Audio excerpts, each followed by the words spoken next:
Hello, hello. Good morning, good morning.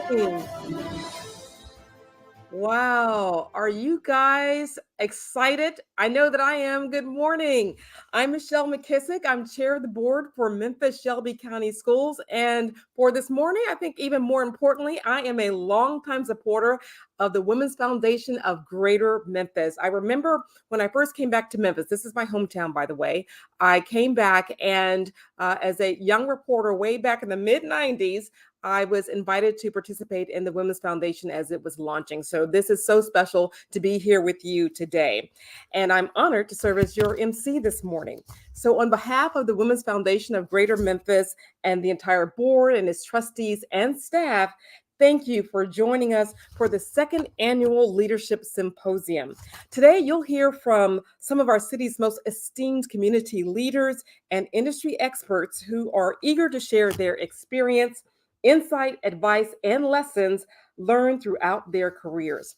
Now, today is also leading us up to, drumroll, the Women's Foundation's signature fundraising event, the 26th annual tribute luncheon, and that's going to be held on Thursday, April 28th, which is exactly 2 weeks from today. So if you have not gotten your tickets yet, please do so. Go to the Women's Foundation's website and get signed up. It is something to not be missed. I love it. It's like the event of the year for me. So for those of you who may not know a lot about the great work and the impact that the foundation has had on our city, I want to be sure to share some background information with you. Since 1995, the Women's Foundation for a Greater Memphis has served as an organization of women helping women break the cycle of poverty in our community through philanthropy, leadership, and collaboration. For over 26 years, the Women's Foundation has played a major role as a backbone organization aligning people, resources, and coordinating community based services through a multi generation approach to reducing poverty. I've seen firsthand the work of the foundation and their impact in the community.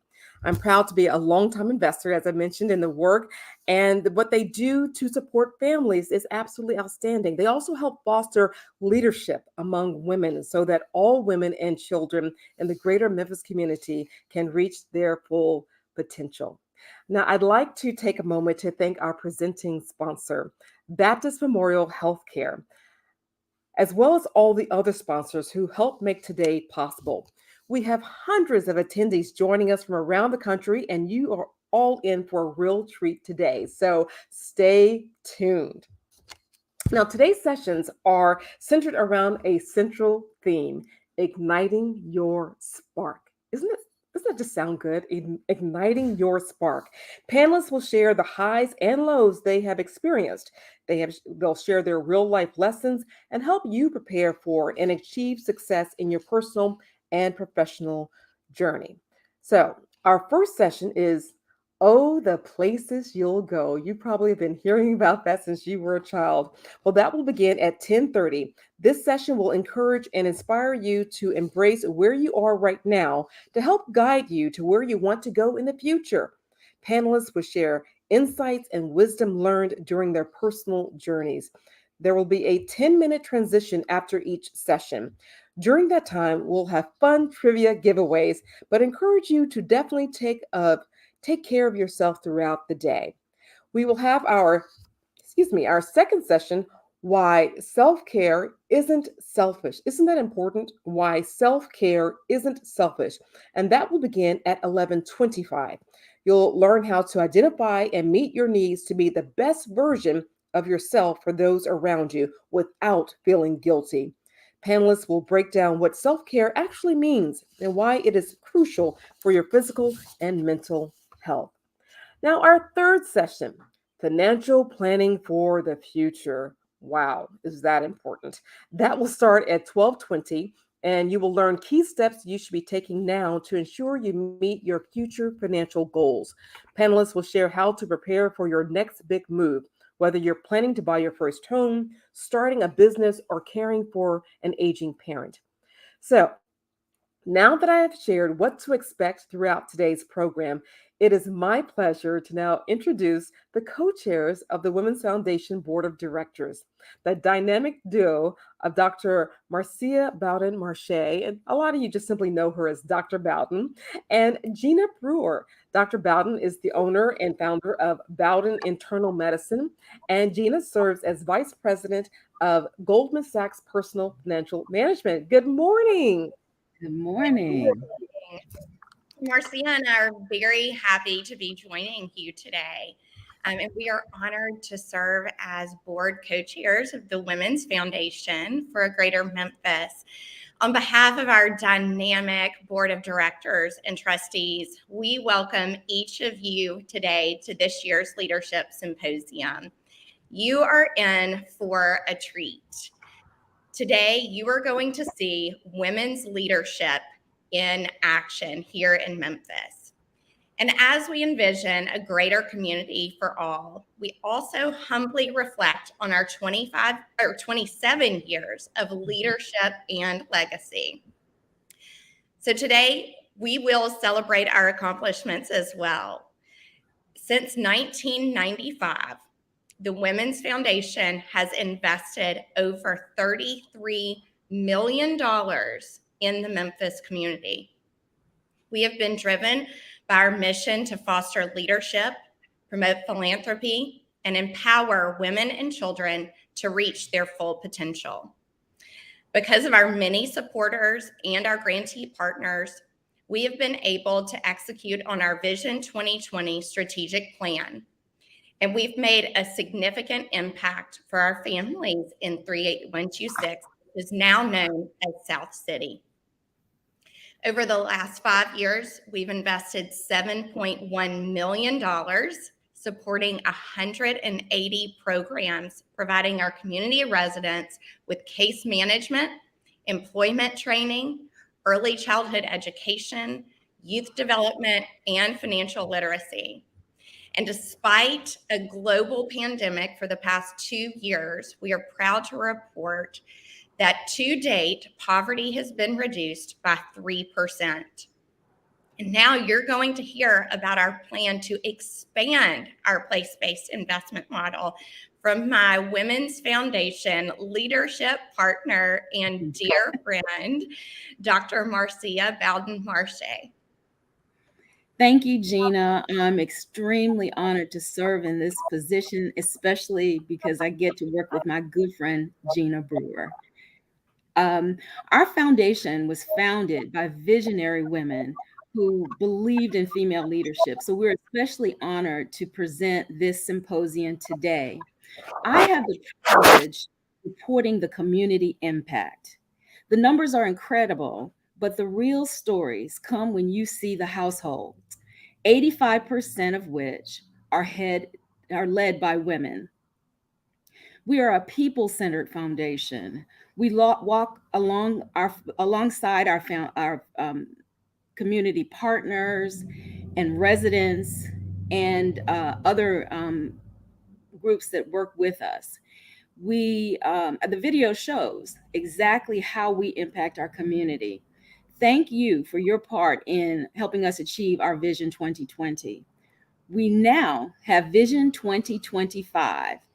It was announced to build upon the learning that we have already had to create and continue best practices to reduce poverty in five Memphis neighborhoods by 2025.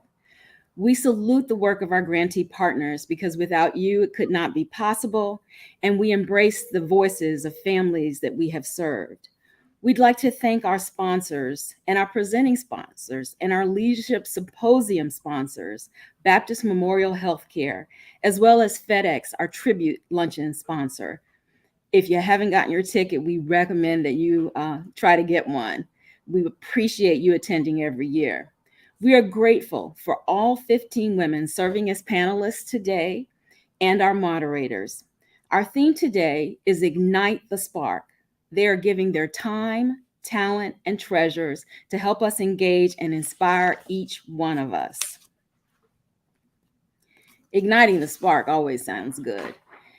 Thank you. We could not do this work of empowering women in our communities without you, without the generous donations of our sponsors. The Hyde Family Foundation is providing a grant that will match any donation through June the 30th up to $50,000 again this year. Thank you, Hyde Foundation. We appreciate your support. We want you to be a part of the impactful work that our foundation is doing by either renewing your gift or becoming a new donor. We encourage you to have a wonderful time today, to enjoy the sessions, to learn, but even more, to take these lessons to the women in your community. Let's all go ahead and ignite our spark. Michelle, back to you. Thank you so much, Marcia and Gina. We certainly appreciate all the work that you do for the foundation. So, today's event, as I mentioned, it would not be possible without our sponsors. All proceeds from the event directly supporting the overarching goal of the Women's Foundation Vision 2025 strategic plan, which Marcia just told you about. It's there to increase investment and reduce poverty in 5 Memphis neighborhoods by 2025. Also, your generous donations fund our grant making to programs that enable women and children to reach their full potential. You'll now hear a few words from Anne Marie Wallace with our presenting sponsor, Baptist Memorial Healthcare. I'm Anne Marie Wallace, Senior Community Outreach Coordinator for Baptist Memorial Healthcare and a board member of the Women's Foundation for Greater Memphis.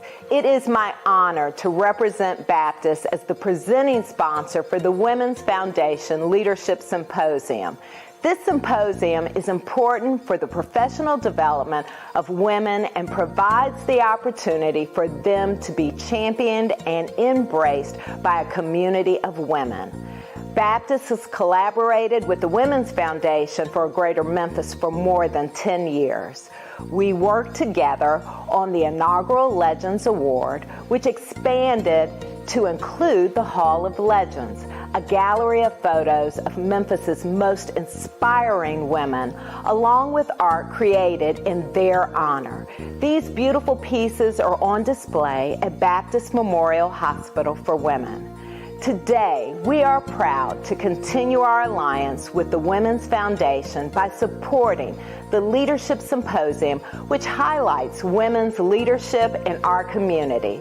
The speakers and moderators are experts in their industries and offer valuable insight to all attendees.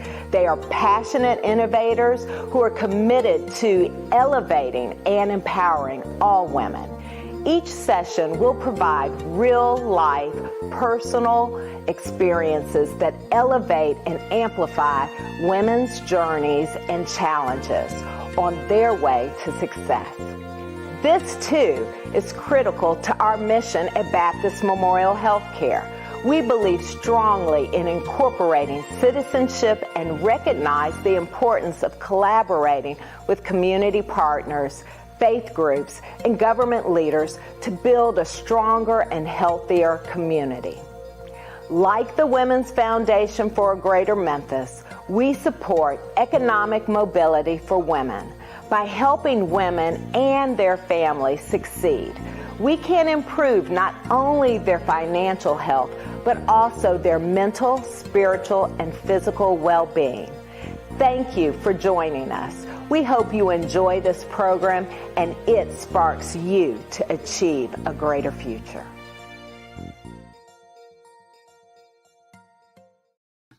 Thank you, Anne Marie and Baptist Memorial Healthcare. When the COVID-19 pandemic hit our city and the world, the impact it had on our community was far too great to ignore. Early on in the pandemic, the Women's Foundation conducted a needs assessment of their grantee partners, which revealed that far too many of those they were serving, many of whom were already struggling to survive, needed additional resources. During the past 2 years, the Women's Foundation stepped up to provide assistance for families through multiple food drives, backpack and school supply drives, providing PPE, Kroger gift cards, and among other COVID-19 response projects. They even distributed funding to grantee partners earlier than planned so that organizations had the ability to use grant funds to meet the greatest needs. Here are some of the highlights about the impact that the Women's Foundation is making in our community.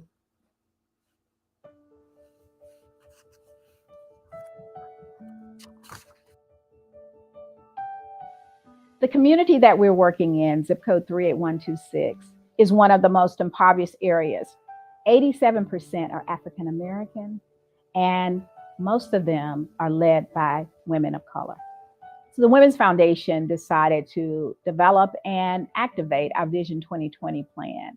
And Vision 2020 was simply to reduce poverty by 5% in 5 years in zip code 38126. The process that we identified to really look at the challenges in the zip code 38126 is to first understand what their needs are by asking them. And then looking at the lessons that we've learned in our grant making over the last 20 years, as well as our partnerships. The Women's Foundation for Greater Memphis was one of 9 selected in 2020 to participate in the Women's Funding Network, Women's Economic Mobility Hub. As a part of this work and as a part of the partnership with the Women's Funding Network, we were able to create a hub council, if you will, an economic council that really helped the community and our partners understand that we must take a dive-in approach to the work. In communities, mostly impoverished communities, it's a family connection, and that family extends. Through the Women's Economic Mobility Hub, the Women's Foundation has been able to advance from just 2 generation to what we call a 3-generation approach. It includes wraparound support services, support for youth development, early education, and early childcare, specifically more youth development, and also financial literacy. But most importantly, there's a component for workforce and work training, as well as employment opportunities. One of the economic data sets that we are really very proud of is that the average household has improved from about 13,000 to now 18,000. In collecting the data through the Economic Mobility Hub, we have a closer view, not only of the numbers, but also the people engaged. And so it's very important that the impact is both qualitative as well as quantitative for the Women's Foundation, especially during these times where there's a lack of actual in-person engagement. And it's allowed us to share our story, elevate that within the community, but also on a national level. Connecting that national and local challenge really engage not only individuals, but other corporations and foundations to support our work. We are working on our Vision 2025 plan, and that would be to expand our model of place-based work, including comprehensive case management, opportunities for employment, early childcare, as well as youth development programs and financial literacy into 5 communities by 2025. We believe with the support and work through the Economic Mobility Hub, as well as the models of lessons learned with our grantee partners, we will be able to achieve this aggressive goal.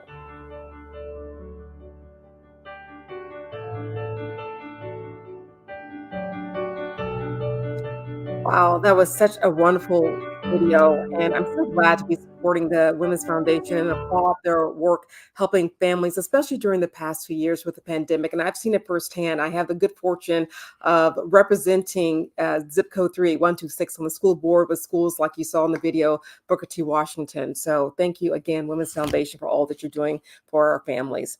So before we get started, though, with today's sessions, we have a few minutes to hear from our virtual audience and have a giveaway. Everybody loves a giveaway. So we have a giveaway of the 2022 Hilton Hollis Signature Scarf. Each year, renowned designer and longtime friend of the Women's Foundation for a Greater Memphis, Hilton Hollis, creates a scarf specifically for the Women's Foundation. Thank you to Independent Bank for sponsoring this year's scarf. The design is a beautiful spring-inspired accessory with shades of pink and purple. 2 of our attendees will receive the scarf, but we're going to focus on one giveaway at this moment. So here's how you can win this year's scarf.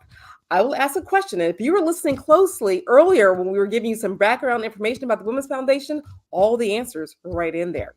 So I'll ask the question, and then you will type your answer in the chat box. So if you are the first person to correctly answer, the first person, you will win. So I know a lot of you will know the answers, but the first question wins. So here's the question number 1. The Women's Foundation for a Greater Memphis has led a multi-generational approach to reduce poverty, investing millions of dollars in programs in South City. What is the zip code of South City? It's as simple as that. Be sure to use the chat function and enter your answer. Yeah, there you go. And there's on your screen too. What is the zip code of South City? And that's the area in 381. Oops. Did somebody already? I'm so bad. I'm so bad at this. I'm a horrible game show host. So did somebody already answer the question? Yes. So I'm sure you already knew the answer anyway. So, but congratulations, Rebecca Hutchinson. Rebecca Hutchinson, you've got some fast fingers. You were the first to put the correct answer in there. 38126. We've only said it a dozen times at least, but nonetheless, congratulations. That was fun. I am no Price is Right host. So anyway, moving on, because we really want to get to the meat of the matter today. And with our wonderful session, it is time to start. But one last note, we want to be sure to share our great quotes or advice from today's sessions on Facebook. And so their handle for the Women's Foundation is at Women's Foundation for a Greater Memphis. That's the Facebook handle. For Instagram and Twitter is at WFGM_ORG. So if someone could throw that up in the chat for all of our folks attending, that would be helpful to help them start tweeting and putting it up on the gram and in the book. So here we go. Oh, yes. And the hashtag, we want you to remind you of some hashtags as well. Hashtag Women Empower 901 and hashtag, there it is on your screen, Ignite Your Spark 22. Once again, we want to thank our sponsors for making today's Leadership Symposium possible. And so at this time, we would like to go ahead and get started. I'll toss it to you all.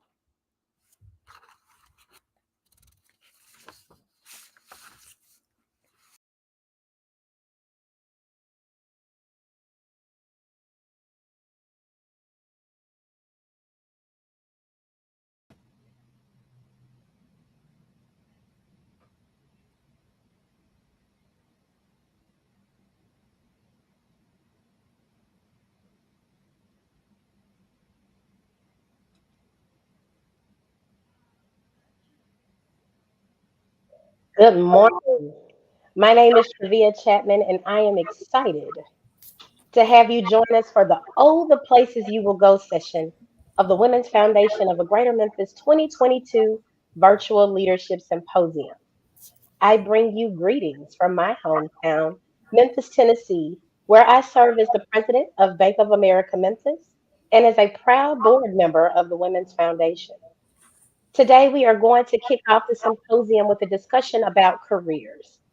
It is our hope that at the end of this discussion, that you will feel inspired to strengthen your leadership, reflect on who you are and your why, and understand how our journey has responsibility to pay it forward for the next generation of women that are coming behind you. The format of today's session will be a panel discussion with the last 10 minutes reserved for Q&A. Please place your questions in the chat as we journey through this discussion. If your question is for one of the panelists in particular, please indicate in the chat with the question. We will likely not make it to all of your questions today, but we'll work with the Women's Foundation to get them answered for you after.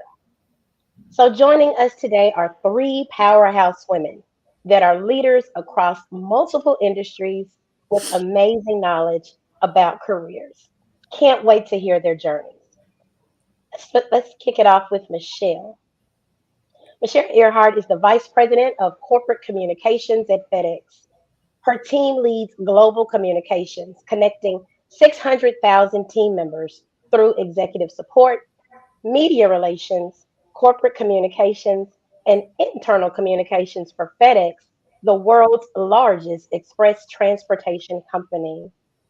Michelle has over 21 years of experience with the company and has held numerous positions to help advance and protect the FedEx brand and reputation. And we know with her doing that work for a global company such as FedEx, that she has a great story to tell us today. Welcome, Michelle. Thank you so Also much. is Sharon Ryan. Sharon is the Senior Vice President, General Counsel, and Corporate Secretary since 2011. She has over 30 years of service with International Paper, previously serving in various legal roles, including Chief Ethics and Compliance Officer, Associate General Counsel, Corporate Law, and General Counsel of various business divisions with International Paper. The exciting thing about Sharon's journey that she'll share is how she climbed that corporate ladder and what that means when you maintain and grow in a set field. Welcome, Sharon. Thank you for being here. As Managing Director for Blue Meridian Partners, Tamika Hart Wigington provides strategic leadership and leads innovation efforts. She explores new philanthropic investment opportunities, leads due diligence on potential investees, and manages relationships with current investees, focusing on place based partnership. Prior to Blue Meridian Partners, Tamika served as a senior program officer at Bill and Melinda Gates Foundation, leading grant making and civil rights and equity organization. Tamika is no stranger to Memphis, having served in multiple leadership capacities across our great city. We'll be excited to hear how she has served in her leadership across multiple industries. Hello, Tamika. It is so good to see you. Thank you. You as So, well. ladies, let's get started. The Dr. Seuss book, Oh, the Places You Go, chronicles the journey of the main character moving through life. It details decision making, moments of uncertainty, moments of soaring to great heights, hitting bumps along the way, and feeling like one has been left behind. It is truly a remarkable tale and demonstrates what women face along their career journey. Let's talk about this a little bit more and think about it from youthful wonder as we all started our professional careers. Sharon, we're going to get started with you. Did you see yourself at this point in life when you were younger? Tell us about what you wanted to be when you grew up and how that evolved into the woman that you are today. And I have what, 30 minutes to answer this question? um, so I think the first thing that got me on this role is that I had a speech impediment. I've told this to a couple people, but I could not speak until third grade. It was embarrassing, humiliating, but I think the thing that I learned from it is to treat people with respect and dignity and really be empathetic to people. That was the first thing. And then when I finally did learn to speak, I think at that point in time, I had so much to say that I was thinking at that point, as early as probably sixth grade, what did I want to be? And my two roles were a meteorologist, I have no idea why, and a lawyer. And if you look at how my career started, I'd say that the first thing was education. And just quickly, my father dropped out of high school.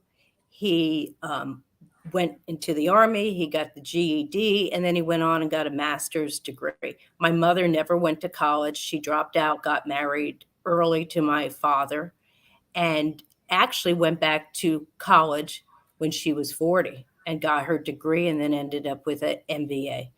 So I think education was one thing that I always thought about and knew was important to me. I knew that I didn't want to just get a bachelor's degree. I knew that I wanted to do something professional. I think my father encouraged me to do this. And the other thing is, I was always open minded. We moved a lot.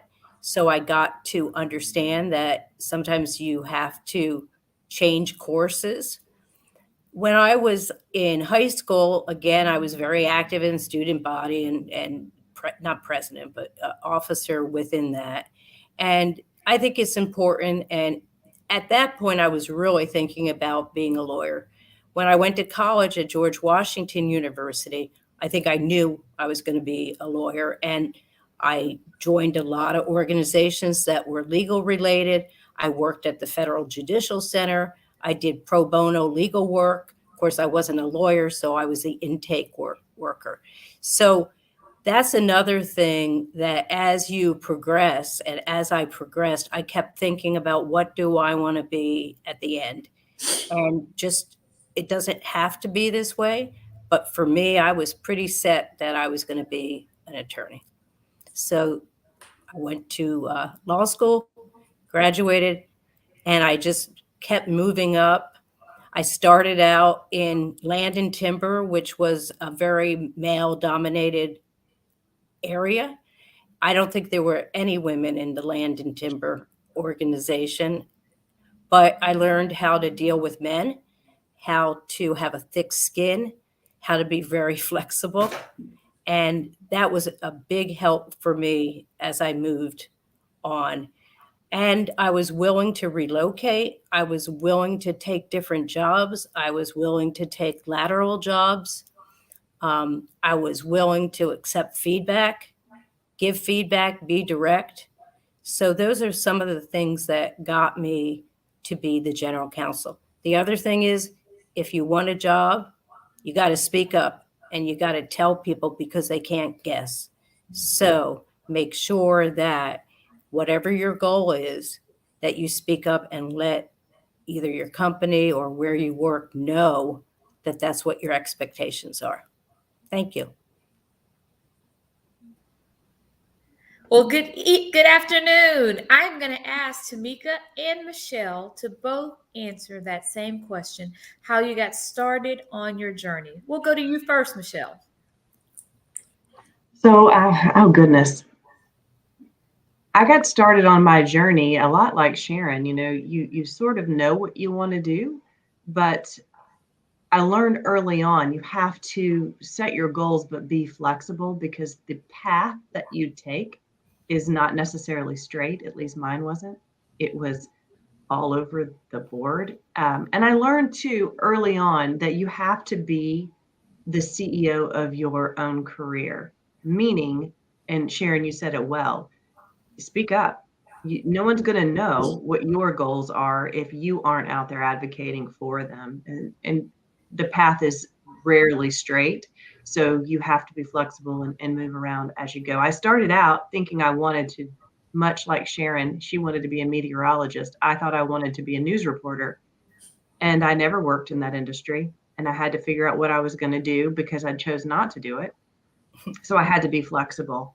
And all along, learning that I had to do my homework to know what it was that I was doing in a particular job for a particular company, but also being open to movement. I started at FedEx pretty early in my career and thought I'd be here for a couple of years, and almost 2 years later, I'm still here because I found a company that allowed me to grow and to be the CEO of that career and move around and learn the company and learn skills that perhaps I would have never learned, or it would have taken much longer to do so if I had changed companies. One of the best pieces of advice that I got early in my career, and I think it's important to share here, is that sideways is sometimes the best way up. Sometimes you make a lateral move in order to grow your network, grow your knowledge of the company, learn a new skill, and be seen in a different light so that you could grow in your career. So I think those are the things that I took from early on and have used throughout my career. But Tamika, I'm curious what you've done. So a lot is the answer to that. I tell the story that I clearly, if you look back, I reinvent myself about every 4 to 5 years. So I've done quite a few things. And I was a teacher, as a lawyer, got into the nonprofit, into politics. And in each step of the way, there was always a leader, and more often than not, a woman that I was channeling and modeling in each of those places. And so even as a teacher, there's teachers who were, seasoned, older than me, that took me under their wings and gave me quite a bit of advice, around following my passions and how to advocate for myself. And so, Michelle, unlike you, where I did think I'm going to go into this thing and I'm going to be in this place or this career for a long time, it really ended up being I follow my passions a lot. And so teaching was a passion for me, but I also wanted to go to law school. and had no idea if going to law school meant I would do this, to be a lawyer forever. But what I did do while in law school in those 3 years, I saw every piece of the law. I saw the law from every lens. I did internships with small firms, a large firm, with Sharon over an international paper, with the judge. I did all of those things. And what it led me to think, I like the law, but this is not guaranteed to be the thing I'm going to do for the next 30 years of my life. And I realized that I needed to actually have passion. And my passion was education. That was the problem of the world I was trying to solve. And so that led me to run for school board and get back into community work. And so it's been a thing about following my passion. I define my passion as what's in my head, what can I do, and what's in my heart. What do I know would move me every day? And so I learned from that experience how to advocate for myself, but how to really have purpose and seek that purpose through a career.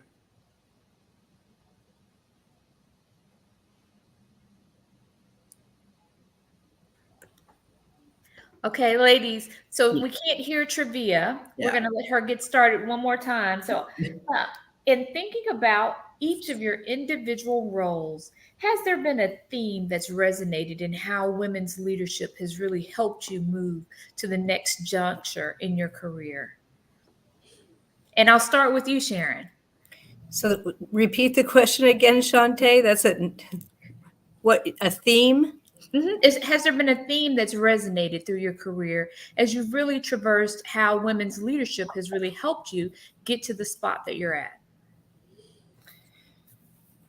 Well, I think I would say that when I started at IP, I had no leader. There were no women leaders. And in fact, even today, we have very few women in leadership positions. So, as everyone has said, you have to be responsible for your own career. You have to set milestones. You have to be prepared if those milestones don't work. Other things that are kind of my mantra or what I talk about is don't be afraid to speak up as a woman, but be prepared. Don't speak up and have the wrong answer. Sometimes you can correct it, but don't just speak up for the purpose of speak up. So that's one of my mantras is really take the time to get it right and learn so that when you speak up, you have the right answer, especially in a man's world, because they're going to judge you, at least in the beginning of my career, that, oh, she's just a woman. She doesn't know much. So it's important to be prepared. I think being an active listener is very important. Men love to give you feedback. Women give you feedback. But the thing I learned is when I give feedback, it has to be direct. So that's another mantra that I would live with. Don't beat around the bush. Just talk to somebody, understand it. And on the other side, if somebody's giving you feedback, be an active listener and try not to be defensive. So those are some of the learnings that I've had. One other area is looking around the corner and doing more than you're being asked to do. So volunteering, I've been at International Paper 34 years, and I have had a lot of different roles, but I think you have to really try to look around corners and have people rely on you. Have people want to have you join the team. I know one area that years ago, one of the general counsels before me said to me, Sharon, the reason we ask you to take on all these projects is we know we can count on you. I think that's one of the most important things I ever heard. So be willing to do different things and be a leader yourself. I'd say also dream big, and don't let these little roadblocks with men, which is going to happen. Don't let those roadblocks stop you from what you want to do. And I always said a lot of those roadblocks retired or left the company. So, you have to take those opportunities too. And if those people are roadblocks and you want more, I always have felt like I could go around the person and find somebody I could talk to and advocate for me. So thank you. So, Tamika, Yeah. we'll move on. We're gonna in trivia. We'll try one more time. Um, Hopefully, we'll be able to get that taken care of. Tamika, tell us what do you feel has been some of the most important advice you've received from life counselors? You mentioned about the people that really inspired you along your journey, and so you may or may not have taken that advice. But what do you think helped you get to where you are today? So I think it's, I've kind of woven into that initial question, and I would say this is advice, like direct advice, but also advice that I gleaned just from the relationship that I had watching other women. And so it really was the follow my passions, advocate for myself, as Sharon said, like be strong and be smart, and then build a strong network. And so, and by network, I mean of mentors, people who can mentor me, and mentees, people on which I can mentor. And so I do like to just call out, like, again, in everything I've done. So in law school, I got a chance to see pretty powerful women who were practicing law. So while in law school, I don't say this to flatter Sharon, but I was at International Paper twice. I had 2 internships. So I could see a Sharon Ryan, a Rynette Hurd, a Joyce Margulies, Nicole Walthour. Like these were strong women that I'm seeing, and they're not, I spent a lot of time with Rynette Hurd. She was a mentor, but I'm sitting in meetings and I'm like, oh, so that's how you be assertive and smart as a woman lawyer. And then I went to practice and I got, mentors and friends who still are my mentors, my friend Catherine Pascover, Delane Smith, who were at Ford and Harrison and practiced with me. And they taught me a lot about what it means to be a good lawyer, what it means to write a good brief, but what it means to assert yourself, what it means to make a mistake and then move on from that mistake, and what it means to seek counsel. And then finally, when I got into my CEO role when I was at the Urban League, I mean, Ruby Bright didn't know me from Adam, but I called her and I said, I'm here. I am a baby CEO trying to be CEO, and she took me to lunch and she gave me wise counsel. And so for me, it has always been seek out your mentors, but also do the same for others, but follow your passions and advocate for myself. And I learned that from some very strong, smart women that have been in my life. That's wonderful. Thank you for sharing. She's a mentor to me too, that Ruby Bright. Michelle, tell us a little bit about how your launchpad. You've been with FedEx for 22 years. That's an amazing stint. And for a woman to be in the position that you're in, tell us a little bit about what are some of the key steps you took to advance your career. So, Tamika, you mentioned you've been a lot of places. Within FedEx, I've been a lot of places. I find that every 3 or 4 years, I'm looking for something new. I want to grow. I'm a avid learner. I want to know more about the business that I work with and the people that I work with. And I found a company that matches my values and has a good culture and believes what I believe in DE&I. And so I have the ability to move around with one company. You may or may not find that in your career. What I'll say is that I have an 80-20 rule, and 80% of the work you do should be something you enjoy. 20% is the work. It's what they pay us to do. But if that isn't working for you and that's ever flipped, you need to find a new job. And that doesn't mean you have to leave a company. So for me, if I wasn't getting as much out of the work as I wanted or needed, I would find a new role. The other thing, and Sharon and Tamika both talked about this, it's about the people that you network with. Build your network. Your personal brand is something that people will see in the work that you do and how you carry yourself. But if you see someone that you want to know more about, I have not met a person who isn't willing to talk about themselves if you ask them. So ask, don't be scared. Pick up that phone, call the Rubies, call the people that you are admiring from a distance and find out about them. Ask how they did it. That's really one of the biggest things that helped me navigate my career at FedEx is finding those people that interest me either by the work they do or the background they have and going for it.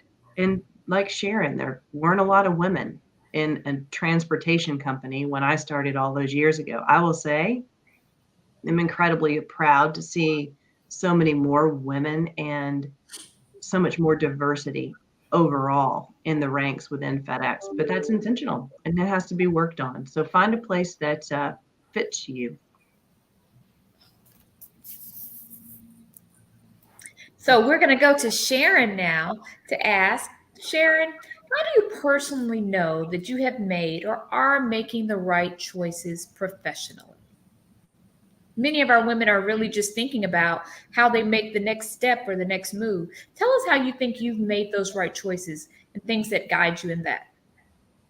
Well, it's a lot what people have said. Sometimes you make the wrong decision. I think that's one thing to always live by. Sometimes you make the wrong decision, you make a mistake. I'll give you a little example about me. I joined an international paper and I was doing a lot of litigation. And they asked me at a very young age to go to Chicago. I was living in Dallas to be the general counsel of a big company called Masonite. They made hardboard siding. I spent 10 years fighting class action lawsuits and working things out, getting insurance. I was very successful in that role. And then I moved to Memphis. I think the issue is I call those my lost years.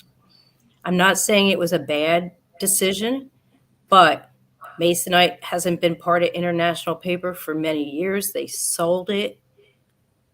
Very few people are from that company anymore. So when I moved to Memphis, I really had to reestablish myself. And I'll just say this, I think diversity is so important. And one of the things I watch at International Paper is sometimes somebody who is diverse, they're a mill manager, for example, they just might move them to another mill manager, or they might come to International Paper's corporate office and people don't know them. So I do really try to seek out people and have people rely on me. Maybe I'm a mentor to people. I appreciate that people have said that. But I think that professionally, you have to know that you made the right choice or you made a mistake.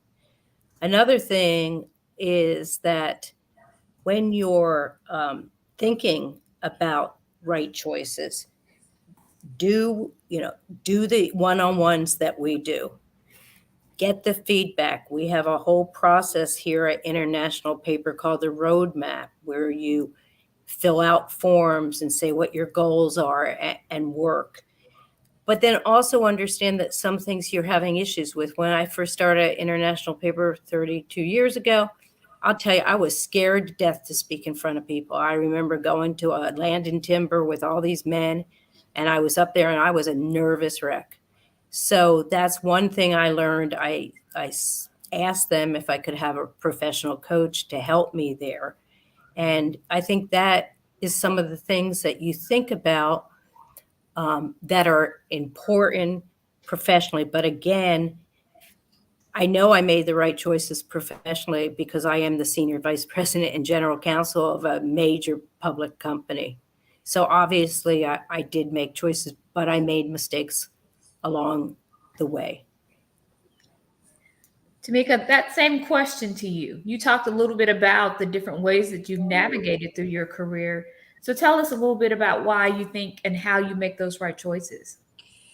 Yeah, and so it goes back to the thing that I'll keep saying is about passion, right? And I don't mean like just a excitement and what brings me joy. I so agree with Michelle on the 80-20. I actually just had a mentoring meeting 2 days ago and told my mentee just that. It's 80% of what you're doing you should enjoy.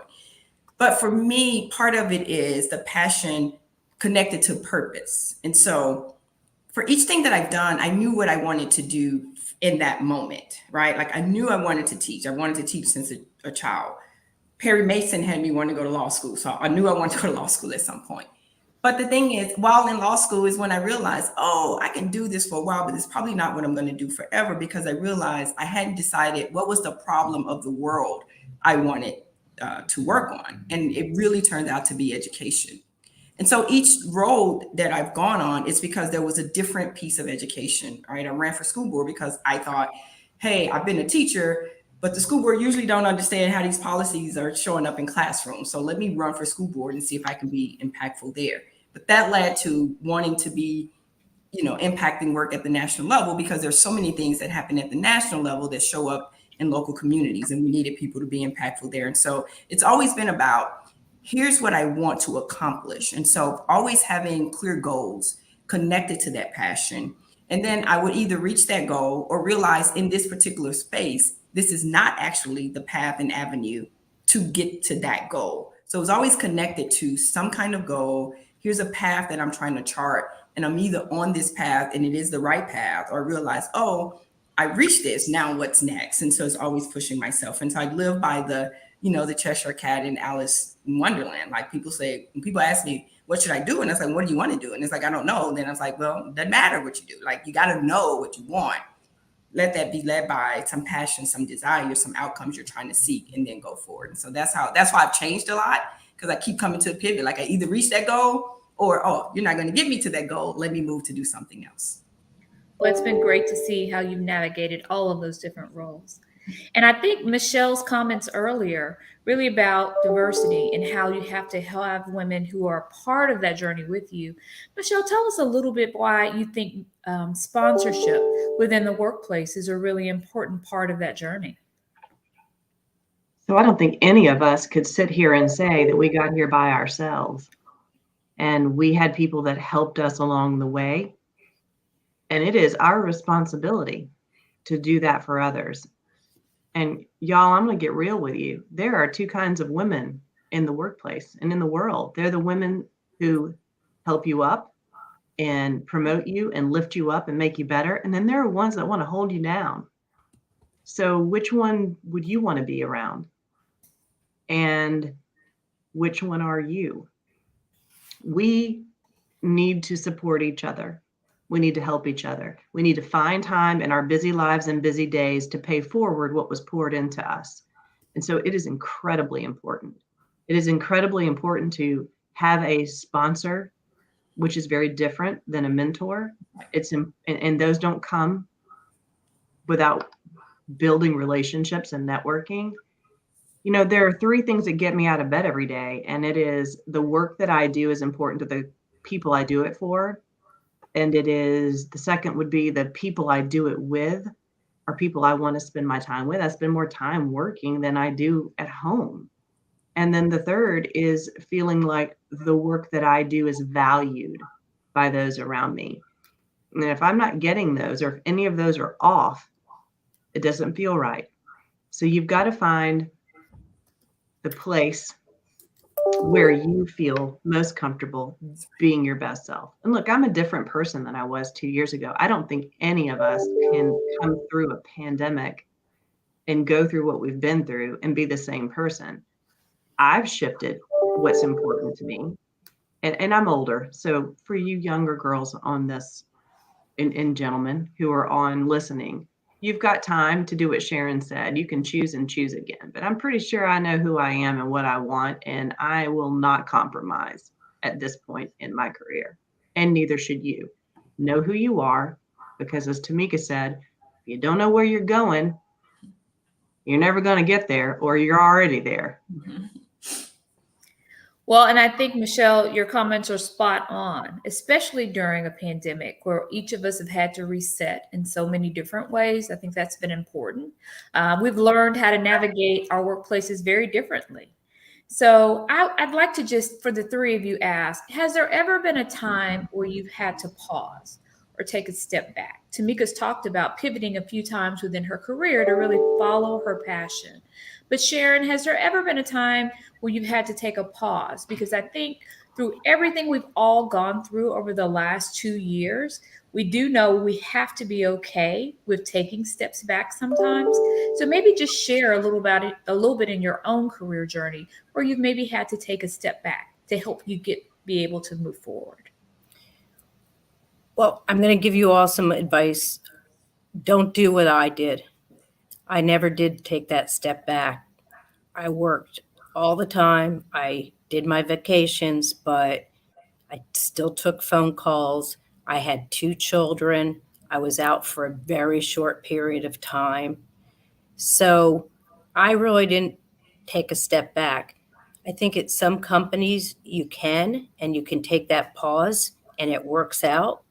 But I was always concerned that if I wasn't here, and I love being here is the other thing, that people would forget about me. So I did not take a pause. I would give advice that you should. And I think companies are more accepting on that. But on the other hand, you want to be there, show people what you can do. And taking long pauses, you have to understand that that's going to probably hurt your career. When you're taking that pause, either you take a pause between jobs, which works out, you take a pause during the job, but you have to keep learning during that pause. So don't forget what you did before, what you're going to do next. Don't stop, for me, looking at cases or reading newspaper or looking at Law 360. So even if you take a pause, I would encourage you to continue thinking about your career path. Taking a pause is very positive. I believe that if I had taken that pause, I probably wouldn't have stayed here for 34 years. But I was a breadwinner for my family. I made the money. That was very important to me.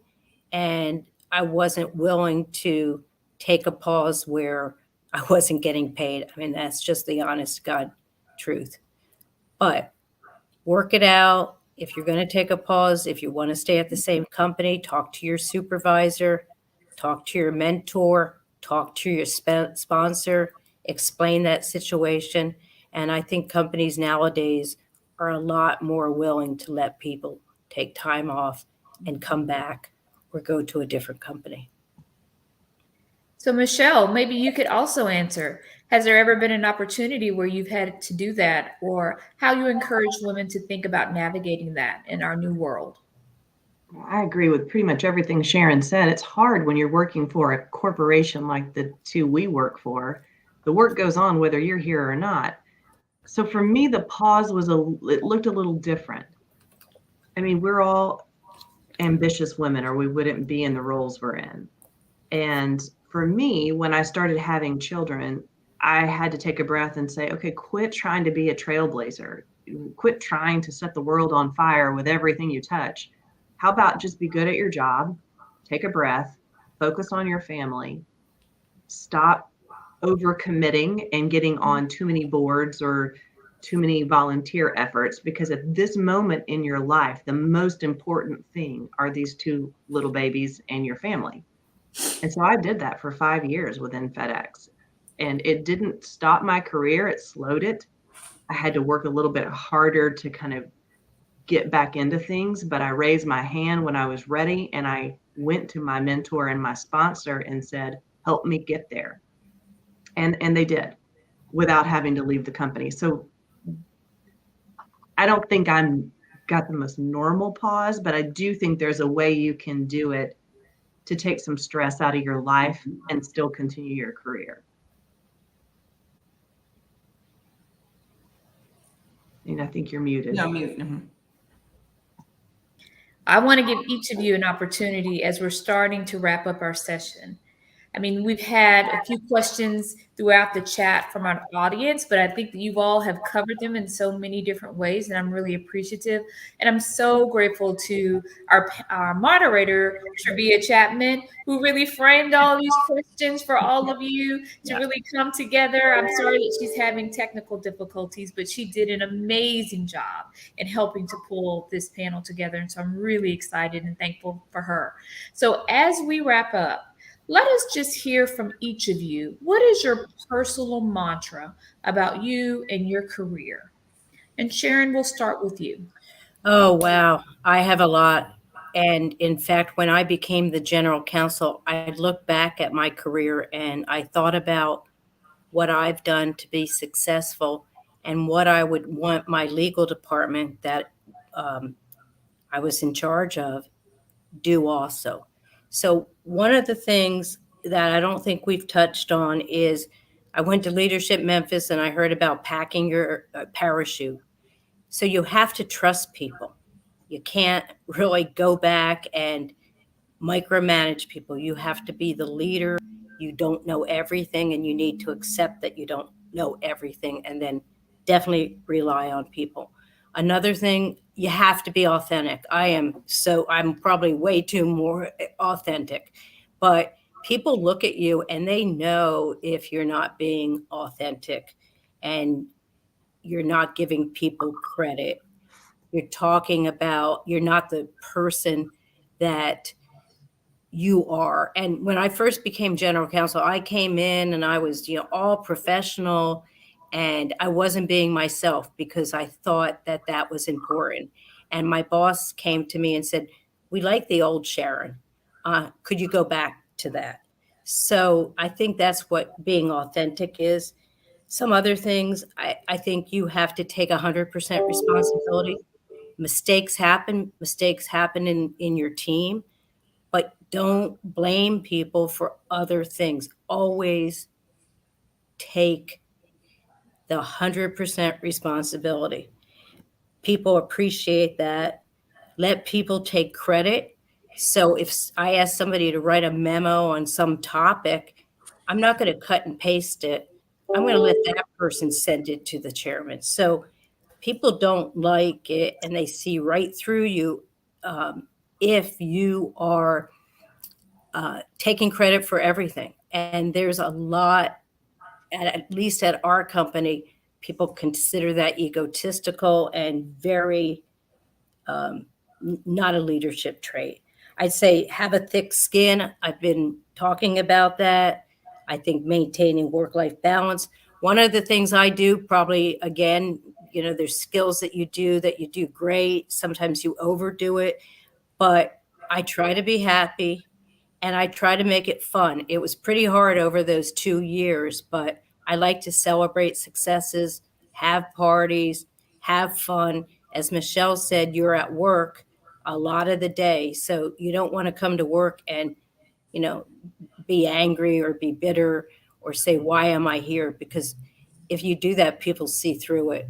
You have to have some fun with your team and uplift them. That's very important. When you walk in the day, if you're in a bad mood, people know it and people think that maybe they did something wrong.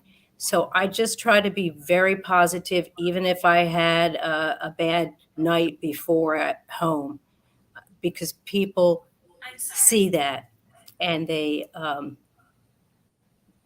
take it that they have a problem. So I try to be uplifting. I try to be positive. I try to give people credit. And then I also thank people and appreciate people and celebrate successes. Writing personal notes, things like that have been important in my career. All right. So, Michelle, if you could tell us, what is your personal mantra? Mine's pretty simple. I really think, and I agree with everything you said, Sharon. I've probably got 100 I could talk about, but for me, it's the golden rule. Treat people the way you want to be treated. That doesn't mean you aren't going to talk about tough subjects or have difficult conversations, but you can do that and be respectful. No dead bodies in your wake. If you take nothing from what I've said today, be kind. And Tamika, for you. So aligned with what Michelle just said, mine is I have a couple and I can say them really quick. Relationships. Like people matter. Don't sweat the small stuff. And the other is I can do hard things because I'm pretty freaking amazing. I think all three of you women are pretty freaking amazing. And it has been my honor to really just have this conversation with you today. Again, I really want to give such props to Trivia, who helped put this panel together. And it was a labor of love. And I think she started out with, as she started the session and opened up by saying, "Oh, the places you will go." And each of you shared such tremendous nuggets about those things. I really appreciate sharing how important it is to be direct when you're being assertive so that people don't have to read between the lines of who you are and what you mean. And then people rely again on your integrity of you being an authentic leader. Thank you, Sharon, for sharing that. And Michelle, telling us and reminding us we could be one of two women in the workplace. one who helps build women up, or one who helps put women down. And we want to be the type of women who provide an opportunity for other women to grow and to flourish, because having strong women in our workplaces and in our community make the difference in the types of communities we will have. And then Tamika really sharing how important it is to follow your passion. If you don't know what you want to do, then it's going to be hard for you to make that journey. And so, really connecting your passion with how you flourish in your career makes for a very meaningful one. And it's very, very obvious that each of you have followed your passion. And Sharon, I just want to take a personal privilege and thank you for sharing something so very vulnerable about your speech impediment, and really for the ways in which you've grown. And I see you personally as an inspiration. So thank you so much for sharing. Thank you. Thank you. Thank you all. Well, thank you all. So, ladies, we're going to wrap up our session. I'm going to throw it back over to Michelle McKissick, who has some exciting and fun giveaways for us and our audience before we transition into our next session. That's right, Shantae. Thank you so much. It was such a pleasure listening to all these amazing women. Shantae Avant stepping in there and serving as moderator when Trivia Chapman had some technical issues, and that's that's how live TV goes, as they say. But so enjoyable. Thank you so much for that wonderful session. So. All right, now I guess you guys, you are just like raring to go now. I hope you have enjoyed that first session. As we prepare for our next session, we'd love for you to share a word or a few words in the chat about how you're feeling after that first session. And you can just tap it in the chat box. I'll see if I can read the comments as they are coming up. But nonetheless, that was really amazing. I know for me, just simply for one, learning that Trivia Chapman is the Memphis president for Bank of America, that's huge. I had no idea. So I am just kind of blown away by that. And of course, Tamika Hart's a long, dear friend, and I've known her forever. And Shantae Avant, we served on the school board together for numerous years, and certainly getting to meet Sharon and Michelle. It was just all so very empowering. So here are some of the comments that are coming in. Enriching session. That's from Dr. Teresa Handy. Cynthia Johnson said inspired. That's word is popping up a lot. Inspired. Let's see. Amazing. Great session. Motivated after that session. That's exactly how I'm feeling as well. So thank you so much for sharing your thoughts. But we want to keep this train rolling. We have so much good stuff ahead of you, and namely the Hilton Hollis scarf. So here we go. Another trivia question for you. And this is for last year's signature scarf. So this is something that you really can't even get. And that's, isn't that sharp? Look at that. All those diva women with their gowns, dresses on there. So here's your trivia question for a 2021 Hilton Hollis Women's Foundation scarf. What year was the Women's Foundation founded by the legendary Murdy Buckman? Murdy Buckman. So you probably have seen the Buckman Performing Arts Center there at Perkins and Walnut Grove. And I'm so glad I actually had the chance to meet her many, many years ago. But that's the trivia question. Who's going to answer it correctly first? What year was the Women's Foundation founded by the legendary Murdy Buckman? Let's see. Is the answer coming up? Let's see. Who do we have? Congratulations, Krista Johnson. You are the next fast finger chat person. You are the winner of the 2021 Women's Foundation scarf there by Hilton Hollis. So congratulations to you on that. And the Women's Foundation staff will follow up with you to make sure that you receive your scarf. So during this time, if you like, I'll just have to say, we're going to keep the train moving. And, this is going to be a chance for you to go have a little bio break, or maybe go get a beverage or a snack or something. But it's almost time for our next really wonderful session called Why Self-Care Isn't Selfish. You heard some of the panelists just prior talking about how important that is to feed your soul, physically, emotionally, spiritually, all of that. So I know each of you will be inspired, even more so, to use some of this information shared in your daily lives. So we have got a break coming up. Oh no, that's starting right now. My bad. It was getting so good to me. I was like, what are we doing next? But here we are about to have our very next session. There you see our panelists on the screen there. We're going to have our moderator, Melissa Wilkes Donahue. I'll toss it over to you.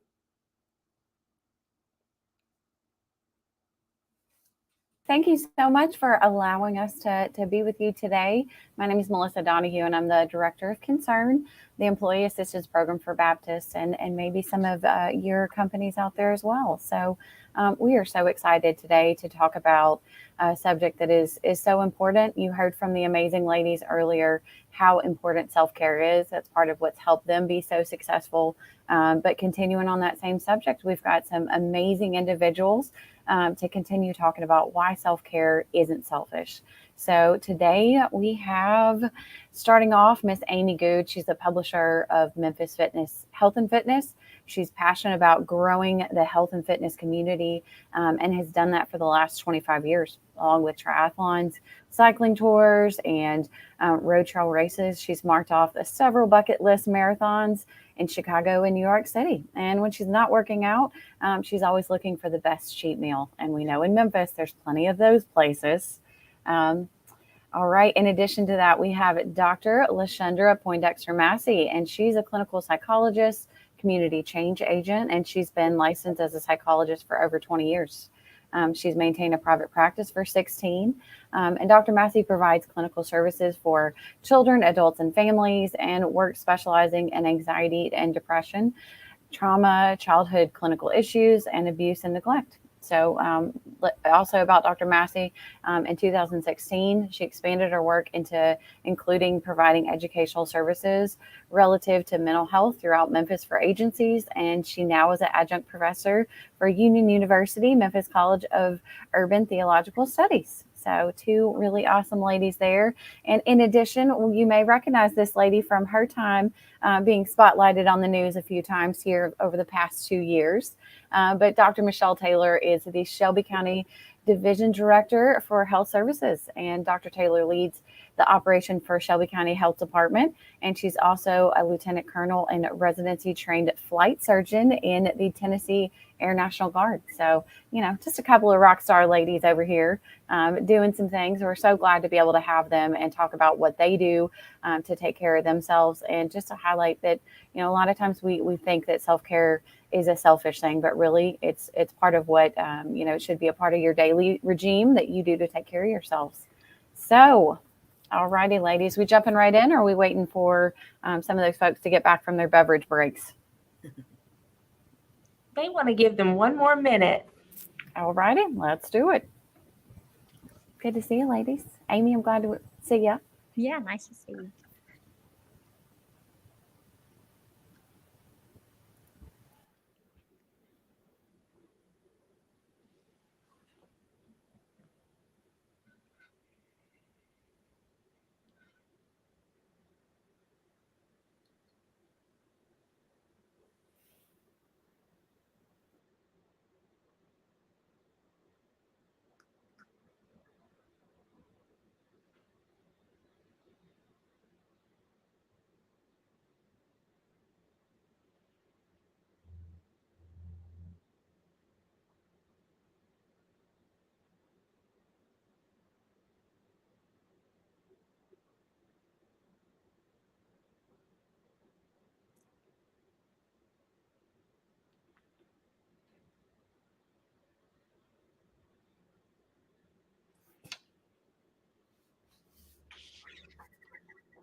Hey there. So I hope you guys got your beverages. You're ready for this great session. You got a wonderful teaser coming up there. But I wanted to come back and say thank you so much for allowing me to be a part of this, to the Women's Foundation, to Ruby Bright, to Shante Avant. She's going to be back after this session to continue on for the rest of this wonderful symposium. I'm actually running off to go host another Zoom meeting. This is the world we live in now. But I wanted to say thank you so much. This has been such a pleasure, so much fun. I remember participating last year and listening in on all the wonderful sessions. So this is really, I tell you, you're getting all this for free. Amazing.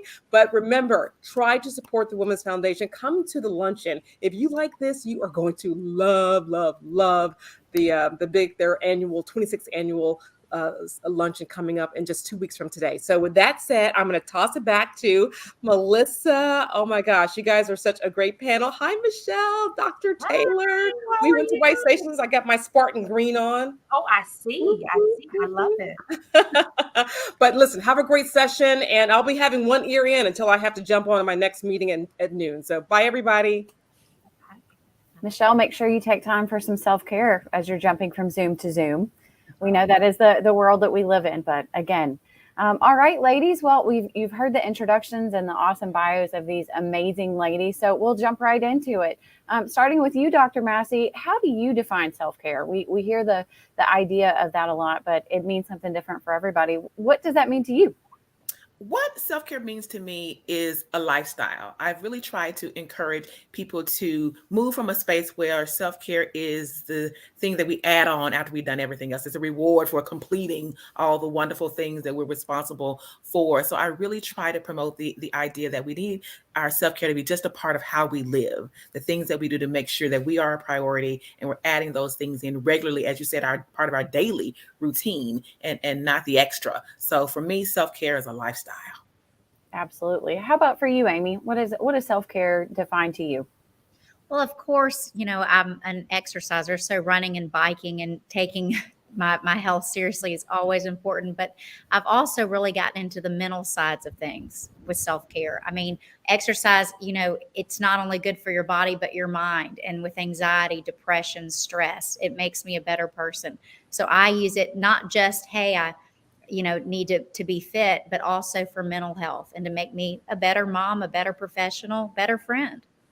Absolutely. They're all connected together. And how about for you, Doc? What do you see self-care as for you, Dr. Taylor? Absolutely. So a lot of times we think of it as women as an opportunity, but I would also say self-care is an obligation, and it should be treated as such. So my other two esteemed panelists hit it right on the head. It's something that not only will help with your physical health, but it also helps with your mental health, and it bleeds into everything else that you do. I know that many of us on the call have heard that you cannot pour from an empty cup. And self-care is so important. It's an obligation because it really does help us fill up our cup so that we can pour into our children, so that we can pour into our jobs, so that we can pour into our families. It is supremely important that we take care of ourselves, and it is supremely important that it isn't just an afterthought. Absolutely. Do you all have some routines, things that you could share that help you get into that space of self-care that you could impart to some of these ladies? Absolutely. So for me, it is a Peloton ride every morning when I get up. So my day usually starts around 4:15 in the morning. And if something happens and I oversleep or something else has come up and I don't get that ride, I feel it throughout the day. And the other thing that personally I've added recently is going to a trainer twice a week. As you can imagine, being on this job for the last 8 months has been quite challenging at times. And I knew I listened to my body because I've had a lot of practice at that. And I knew that I needed to add on something else.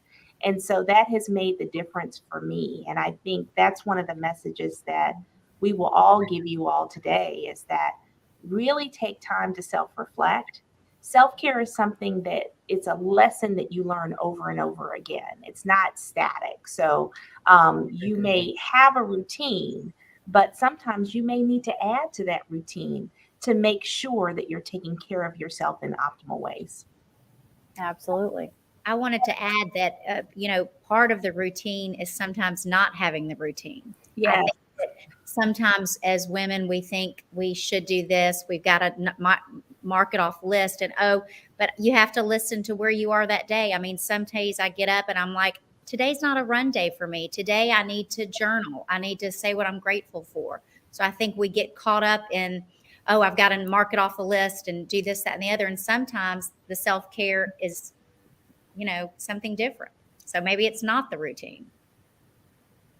Absolutely. And so definitely with all those things, what I hear y'all saying as well is that you're doing those things physically and mentally, trying to keep yourself in a good headspace. So, what are some other things when you think about mental health? I know sometimes for the longest that's gotten pushed to the side. We focus on physical, not necessarily mental health, but do you have any ideas that you can impart to the group about things that you can do to protect your mental health?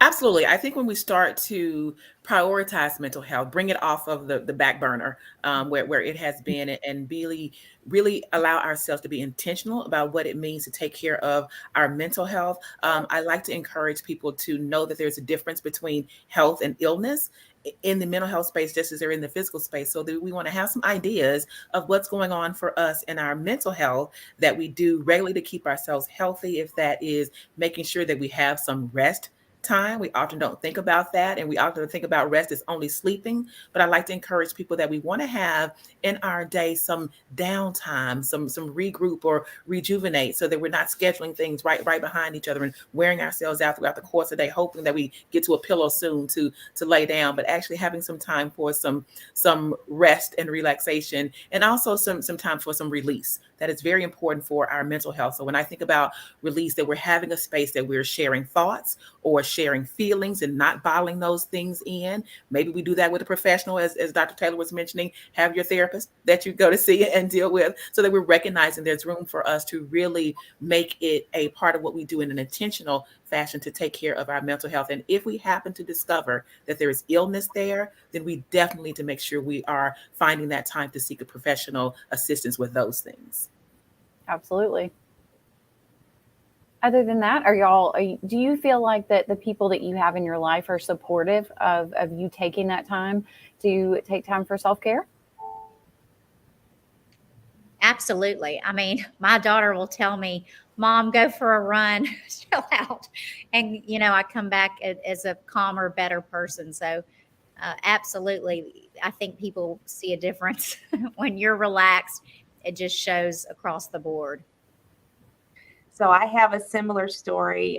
My children know that part of my self-care routine is my cup of coffee in the morning. So it can be something as simple as that, but they know. They're like, my son has asked me on occasion, Mom, have you had your coffee today? Or if I tell them that I'm going to take the dog out for a walk, they know, okay, Mom is adding this to the schedule today because she really needs it. But I think, having that village is so important, because the other thing that the village can do is remind you when you are not taking care of yourself. So I can speak from personal experience. I have a great village. And when I started working this job, my mom, who was at the top of the heap in that village, she kept saying, okay, I need you to schedule in rest time. Like Dr. Massey said, I need you to schedule in time where it's not just sleep, but you're actually sitting down and your mind is not racing and you are just truly relaxing. And we had a long talk about that because it was in the midst of COVID-19 surge. And so, I pushed back on her a bit and said, I don't have time to do that. And she reminded me that you always have time, but you have to make time. And so that village becomes so important because they know better than most, better than the people that you see at work every day, that I'm looking at this person, I know what they're doing, but I also know that they need to take time for themselves. And so it's always good to have that support. But I know that a lot of women don't have that support, or they don't have that support in ways that they really need it in the moment. And so then it becomes really important for other people to step in and maybe fill in those gaps when they see that woman may not have that village, so that you can hold her up. Because a lot of times the problems that you may see in an employee at work, or the problems that somebody may be having just getting along with people at church, really aren't about whatever is going on in the conflict. It's about some type of lack of support that they may have at home. It's about the fact that they don't have time to sit down and think about everything that may be going on. And that's where that therapist comes in as well.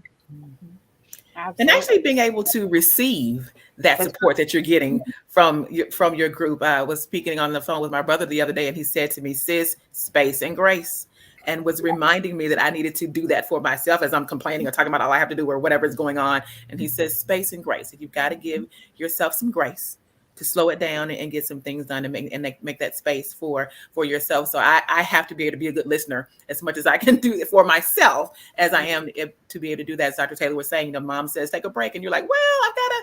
So just trying to be more mindful when our support system is supporting us, that we receive that support. Point. We definitely have to be more mindful of practicing what many of us preach, and making sure that we do that. So when it comes to stepping back, I hear a lot of you saying, okay, have that rest time, put the phone away, and don't use that rest time to be, catching up on things. Do you feel like that there are times when you step back and you're trying to unplug, does that in any way impede the performance or your ability to do some of the things the last presenters were talking about of excelling?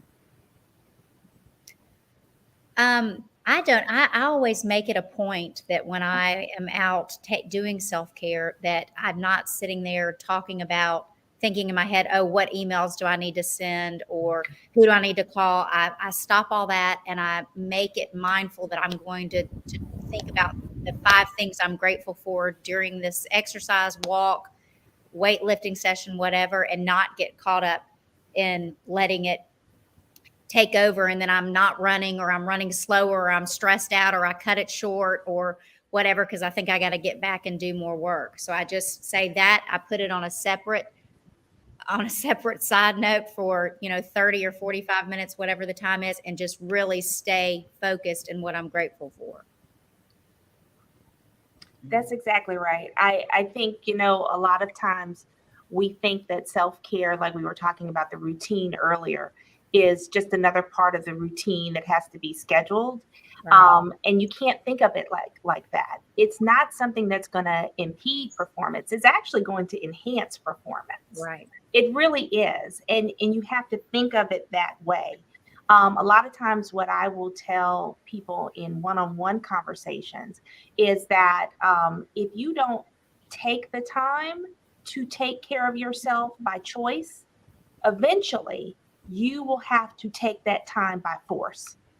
And what I mean by that is, and I think, Amy said it earlier, the stress, the anxiety, the depression, just everything that can be thrown at you in life will affect your physical health and your mental health. And the last thing any of us wants, after we've put in so many blood, sweat, and tears into our family and into our careers, is to have to sit down by force because we cannot go on because we have not taken care of ourselves. So I think it's vitally important for people to remember that. And if you remember that, hey, when I get down the road, I want to be able to not only enjoy the fruits of my labor, but have a quality of life while I do it. Yes. Absolutely. Those are awesome points. And Amy, something you touched on with going on your run and trying to stay present in that moment. Yes. Dr. Massey, do you have any other suggestions of ways to stay in the moment and not always worried about what is down the road or what's the next thing to check off your to-do list? Something that I've found to work well is being able to actually take a pause in the morning. That's one of the things that works for me. That typically we find ourselves, the alarm clock goes up and we're off and running, as soon as your feet hit the ground. And so what I've been able to do outside of just hitting a snooze, but being able to allow myself to wake up and then take a moment of reflection or meditation or prayer, those things to slow the morning down. And that allows me to kind of think it through or be reflective or find some space to not just get moving all of a sudden. And having that time to do that has really been helpful. So I think starting the day off with a moment or two, and allowing that to not have to be 45 minutes. People say, well, I don't have time. You have 5 minutes to pause and set the pace for the day. And you would be amazed at how much leverage you get from that by starting things off and making sure that I'm in the right mental space to be able to do that. And then finding that value of being present. I think a lot of what we have to do is adjust our mindsets to what we find to be the most important thing. When we're rushing to the next thing, we're not recognizing that I'm not giving value to this current moment. And so if we change our mindset to recognize that the presence is part of what makes it appropriate, part of what makes this effective and what we're doing, that I need to be present and not going on to the next thing. And if I am good at scheduling, point number 2 that I would add in there is that I am encouraging people to schedule extra time in things. We can be very good at that'll take me about an hour and a half, and we schedule an hour and a half for said thing, and the next thing is right up against that. So what if I said this is going to take me an hour and a half, so I'm going to schedule it for an hour 45? And that way I'm building in a little downtime so I don't feel rushed or I've got to be thinking about the next thing because I'm not going to have time to prepare. If I happen to finish in the hour and a half that I thought it would take, now I've got a little bit of a buffer to use in that space if I need to get ready. So that allows me to be present in the things that's happening because I'm not worried about I'm almost ready for that next thing. I just wanted to add on to Dr. Massey, and that the brain is a muscle just like our body is a muscle, and it has to be trained. And being present, it's been really hard for me. I'm thinking about, I'll go through 3 or 4 motions and don't even realize what I've just done because I'm thinking about all these things, and I have to bring it back to present. It's the same muscle. And when I do that, I have seen such a difference in just being calm, being able to schedule my day, not being frazzled. So I think it's so important. I think as women, we think about physical health, but we don't really take in that part of mental health that's so important.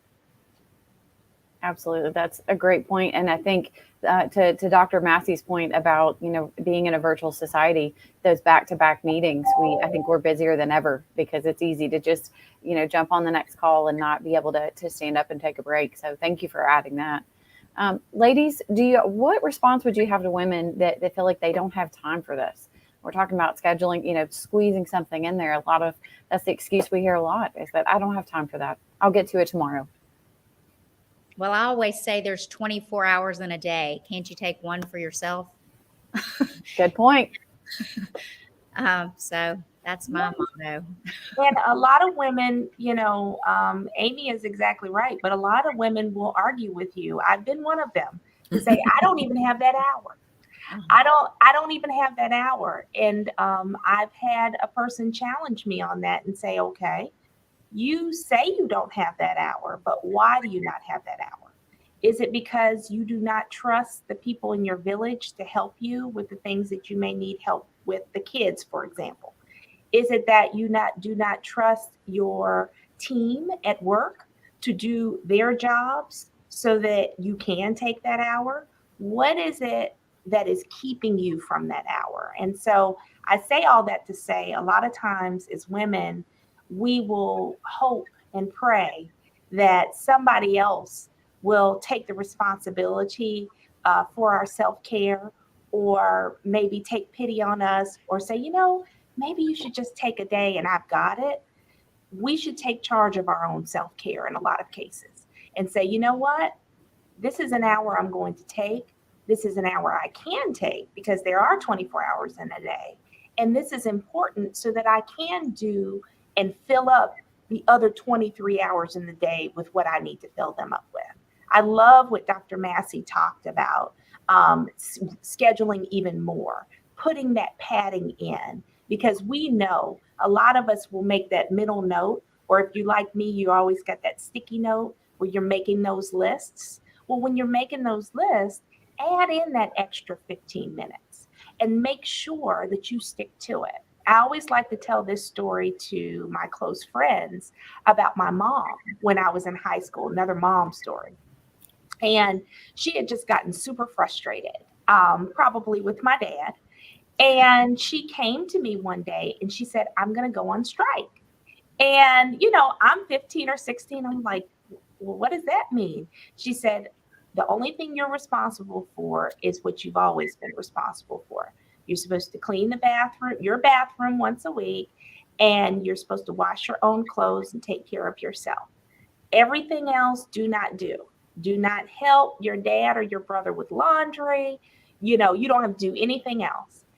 And it was interesting. She went on strike for a month. There were clothes, everything everywhere. But it was a great example of her saying, you know what? I'm doing a lot. I need additional help. And not only am I going to stop doing these things that I know I could be getting help with, I'm going to make sure my daughter understands, my children understand, because my brother learned the lesson too, that everybody is in this together. And it's not just mom making all the sacrifices. A lot of times we feel like as women, we have to do everything. That's right. We've got to get through the list. But guess what? The house is not going to burn down if you don't get through the list. The clothes aren't going to magically, get done, but they also can sit an extra day. And that's something that you have to continue to remind yourself, because everybody else is going to march on with what they want to do. Right. And if you're going to be stuck there not doing what you need to do for yourself, then it's only going to be you that suffers in the end. And eventually, the folks that you love and care about are going to suffer too, because you haven't taken care of yourself. I You're love exactly it. right. I love that she's unapologetic and taking, I think we think we have to apologize for taking care. And she's like, nope. I love it. Mom was setting those boundaries and putting her foot down, and we have to do that for ourselves sometimes. And a lot of times women feel guilty for doing that. Is there anything that y'all would impart to these ladies about, advice for some people that feel guilty taking that time and feel like it's selfish for them to take that 10 minutes or an hour? I think as we kick the session off, talking about how are we able to understand the importance of making self-care a priority. So it's hard for you to feel guilty for something that you recognize as essential for your well-being or your very existence. So when we are shifting our own thought to that, and maybe even sharing that prioritizing of self-care with the people that we are responsible for or responsible to, it's a lot harder to feel guilty when I am not just saying I need to do that for me, but I am encouraging that in you as well. So if I'm talking to someone, the person that I'm working with or responsible to, and say, hey, yeah, I know we want to do this, but how about we do it on Saturday? We both had a long week. Why don't we?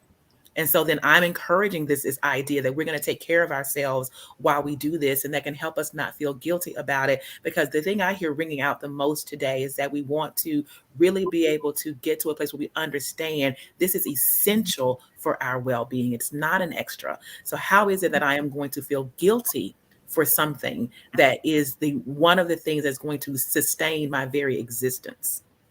And if I'm able to carry that on, I can be unapologetic, because I would want you do want me to be here, right? So I want everybody respecting that with me, and we're going to do this thing together. So if we're able to do that and let it be a part of what we value, to make sure that there is taking care of self. And if we're promoting it in others, then it's not weird when I do it, because I want to see my mother do it. I want to see my girlfriends do it. I want to see my children understand you get a break. In those spaces, and it's okay for us to do that. So I think part of the way we get rid of the guilt is that we all are promoting the essentialness of self-care. That's absolutely right. I think we're raised to take care of everything, and as women, we do so much. We don't give ourselves enough credit, and sometimes what you need the most, you don't give yourself, and that's a break or a walk. And so we have to be unapologetic and say, I'm taking time for me. Other people take time for them. They're not unapologetic. We have kids and business and husband, and we're expected to manage it all. So, you know, I think we should be thinking about self-care just like we think about all the other things that we know we should be doing for ourselves. We know we should be drinking our water. We know we should be going to our healthcare provider at least once a year. We know we should be doing some type of movement at least 3 to 5 times a week. These are all things we know we should be doing. Self-care should be in that list because I'm telling you, if it is not now, it will be in that list whether you like it or not. Why not do it willingly and share that legacy with the people that you love so that they can have the benefit of your wisdom and not have to deal with the repercussions of not doing that self-care? Exactly. Now, I know a few of we talked about your family can notice a difference when you don't do those things, like, hey, mom, have you not had your coffee? But what effects do y'all, when you're doing those things to take care of yourself, what positive effects do you see in yourself physically and mentally? well, I'm sure Dr. Taylor and Dr. Massey could say that, you know, a sedentary lifestyle leads to depression and obesity and anxiety, and that moving exercise is beneficial just for all over mental and physical health. I'm sure they have the science behind it more than me, but that's what I've noticed. Mhm. Absolutely. And it definitely speaks to the presence that Amy was speaking about earlier. I know that my sons are very active, and I'm usually, right in there with them getting things done. But when we're able to do things that we're just enjoying, and one of my sons said to me, he says, well, when you're doing good, we get to do more stuff. So they are very much aware when I have taken the time to make sure I'm good, then we're all good and more happens. So they have a very much an appreciation for, let's make sure mom is taking care of herself, because that's where the good stuff happens. Mama's happy, everybody's happy. That's right. And they learn that, and they learn by example. I mean, all of the things that have been said, the physical benefits, the mental benefits, just the examples to your kids and your loved ones, those can't be overstated. The kids will get it. Your children will get it. You may think that you're taking away time from them, but no, you actually, like Dr. Massey said, like Amy said, you're actually giving them time back by making sure that you take care of yourself, because you will have that energy to do all of the other things that you want to do with them. And so it's vitally important that you set that tone and that example early. And everybody will be on board with that because you will be a better you. That's right. And what I hear y'all saying is do as I do, not what I say. Kids are going to watch you more than they'll listen to what you tell them to do. So that example being what you show of them. So absolutely. Ladies, is there anything that you wish you'd known earlier in your careers that helped you find the balance that you have now? Dr. Massey, we'll start with you. For me, I would say one of the things that I have learned to, outside of valuing rest, because I was definitely on the go all the time, and that's what I do, kind of defining it that way. So, but I've also been able to take a pause and think about the importance of defining success differently. I think success has often been defined by achievements, the things that we accomplish. So you kind of see yourself through the lens of what I've been able to do. And what I've been able to achieve. And so more importantly, I think if we can find the value in understanding that you are creating those things, if you are experiencing successes, you did something, there's a you in there. So trying to really put that center on self, and that it is me that's creating these successes. So I am successful because I am a success. That is who I am. So being able to not just chase the achievements and constantly be looking for the next thing, but be able to put the value in how am I developing self. And that is from my stability, my health, my well-being, my mental fortitude, that I am able to achieve things that are important to me, or that are meaningful. So being able to prioritize self as the thing that even drives these successes or achievements or advancements that I want to experience. So had I known that earlier, I think I would have been a little bit more just personally taken care of, I would say. And so that's something that I really put a high value on now, is being able to know the value of self and that I bring the success to the table. And that perspective, absolutely. What about for you, Amy? Is there something that you've learned over time you wish you would have known earlier? Yes, and I tell friends and women this all the time. I would should myself to death. I should have done this. I should have run faster. As professional women, we're always reaching for goals, and I think I over should.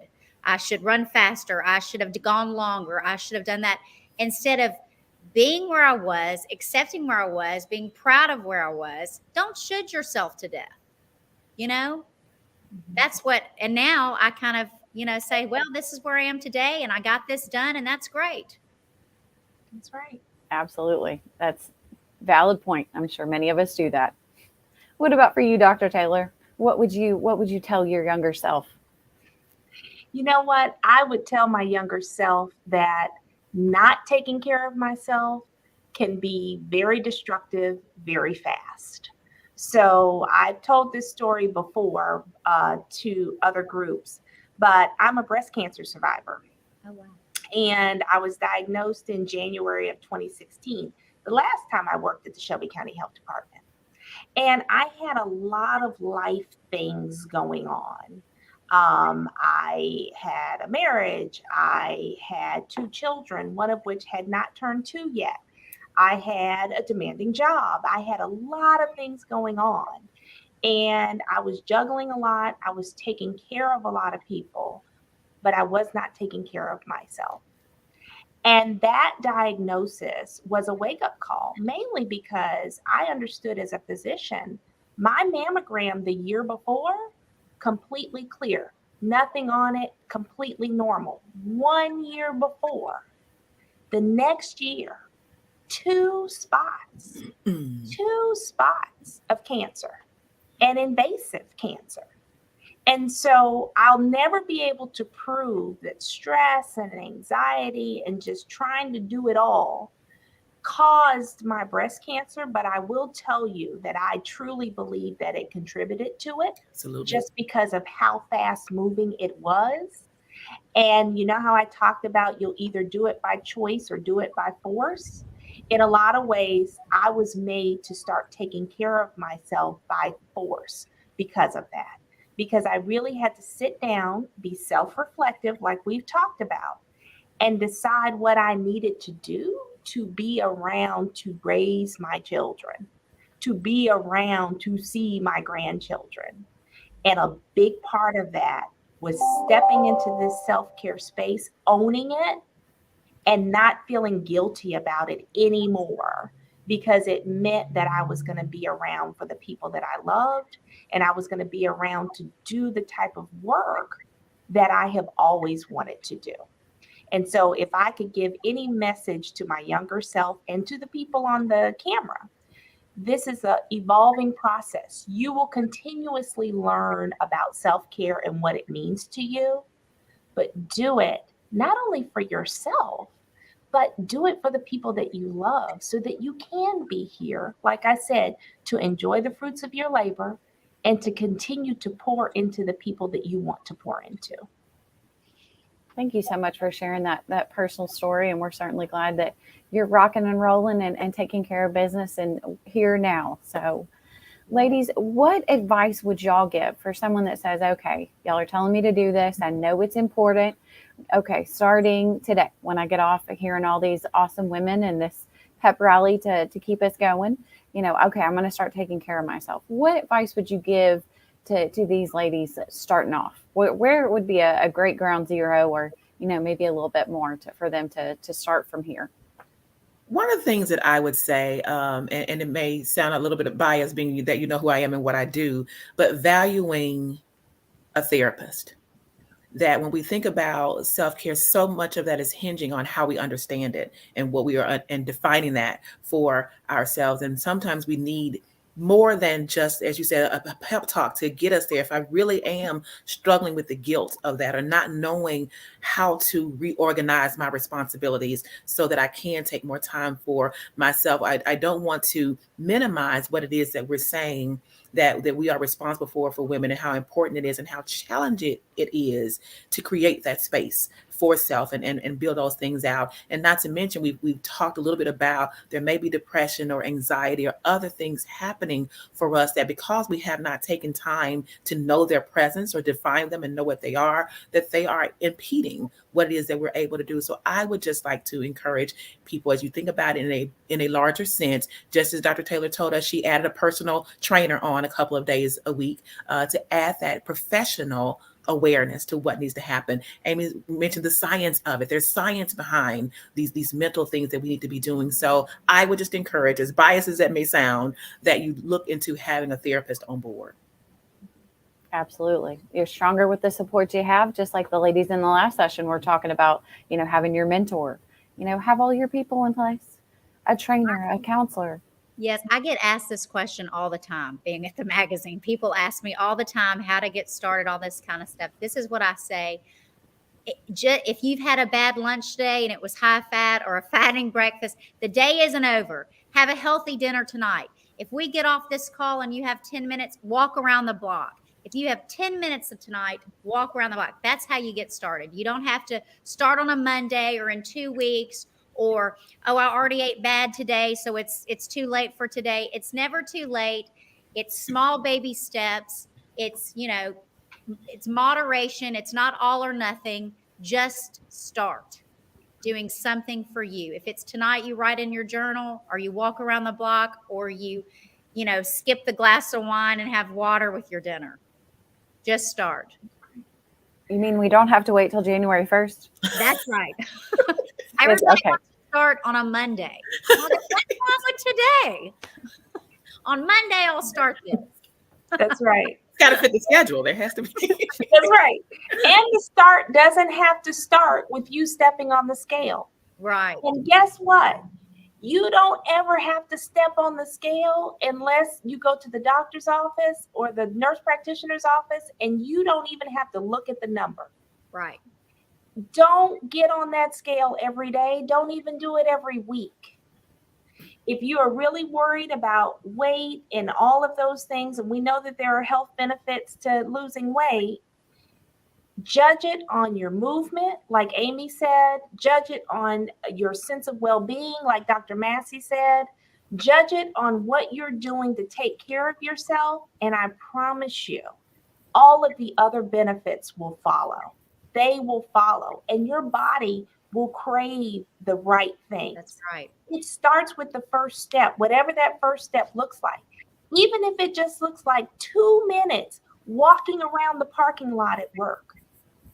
Even if it looks like, you know what, I added a salad with some vinaigrette to my lunch.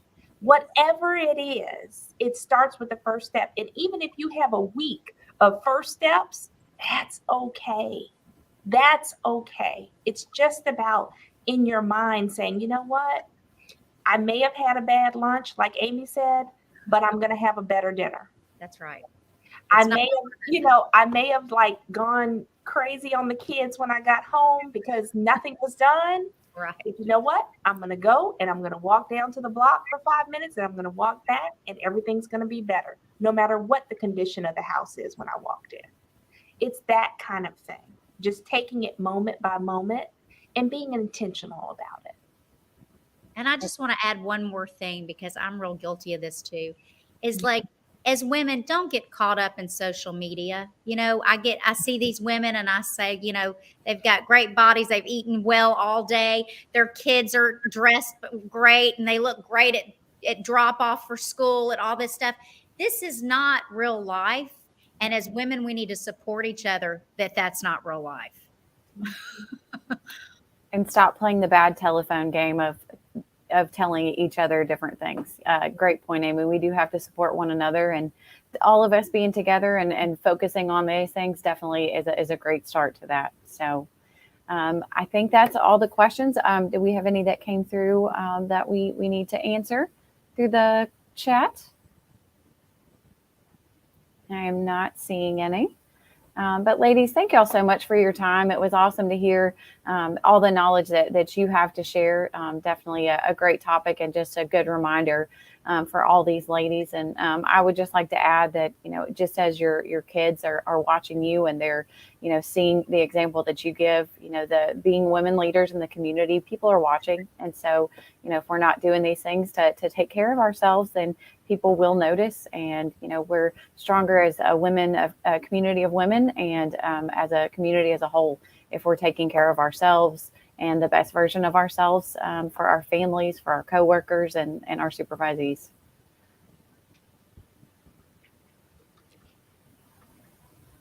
Ladies, thank you so much. I just have to say that you should see the chat room. It's amazing in all of the ways that it has reaffirmed everything that you said. I mean, just to pull out a few of those nuggets, it is space and grace. People really appreciated folks saying it's important to give yourself that very important space and grace. Other nuggets that people said, not being routines are going to have to change up a bit, right? That you don't have to be stuck in how it looks today, and that tomorrow it could look very, very different. Also, making sure that you're sitting down by choice and not force. So many folks resonated, and Dr. Taylor, many really just thanked you for being so open and honest about your journey. And many of the women in the chat talked about how they are survivors too, and they really understand that the difference a year could have made, and the stress that our bodies sometimes gather, and what impact that has on our physical health. And Amy's statement are really about the science of it all, right? We understand how stress and anxiety really does have a direct impact into what we look like, how we feel, and even how we interact with our families. That is such an important piece. I love the part about how we model in front of our children. Many of the women said, I really appreciate that, because our children are always watching us. And if we give ourselves enough space and grace to be okay with who we are and how we show up in the world, our children will be able to model that for themselves, right? And maybe it won't take them so long, they won't have to say the things to their younger selves that we had to say to our younger selves. We can learn on that journey so much quicker. And so if we're modeling that for our children, but it's not just our children, it's also our loved ones and the other people in our lives. Those things are really important. And then lastly, the women in the chat really did appreciate us talking about the importance of our village, right? And that we have to have these villages, and it's okay to go on strike if you need to in order to maintain that self-care. Dr. Taylor, they love that story. So much affirmation about that. I think I might be going on strike at 5 p.m. today. To my daughter, my 17-year-old daughter. Oh my goodness. I love that story. But I think all of those things really just helped us to it resonated to each of the audience participants about the importance that this is essential to our being. We cannot take care of others if we're not taking care of ourselves. And so I really would just love to thank Melissa for hosting and moderating this phenomenal panel. Thank you so much, Melissa, for doing that. Thank you to Amy and to Dr. Massey and to Dr. Taylor for all of these pearls of wisdom that you shared with our audiences today. It means so much for us to have your expertise and bringing all of that together for an absolutely phenomenal panel. So thank you all, ladies. We really appreciate it. Thank you. Thank you. Thank you, ma'am. Thank you. So now we're going to transition into the next giveaway. So we had some really great ways in which we wanted to engage our audience, and that's our virtual audience. And so what I'd like to do now, again, just a thank you to the wonderful panelists that just participated in Self-Care is Not Selfish. They gave such great wisdom to us, and so I'm so grateful for the opportunity for them to share. I may not have stated this before, but I'm Shantae Avant. I'm the Vice President of the Women's Foundation for Greater Memphis, and I'm so thrilled to see all of you on this panel in our virtual leadership symposium today. It's been our pleasure to host all of you wonderful women coming together to hear from the experts in their different fields, sharing those pearls of wisdom.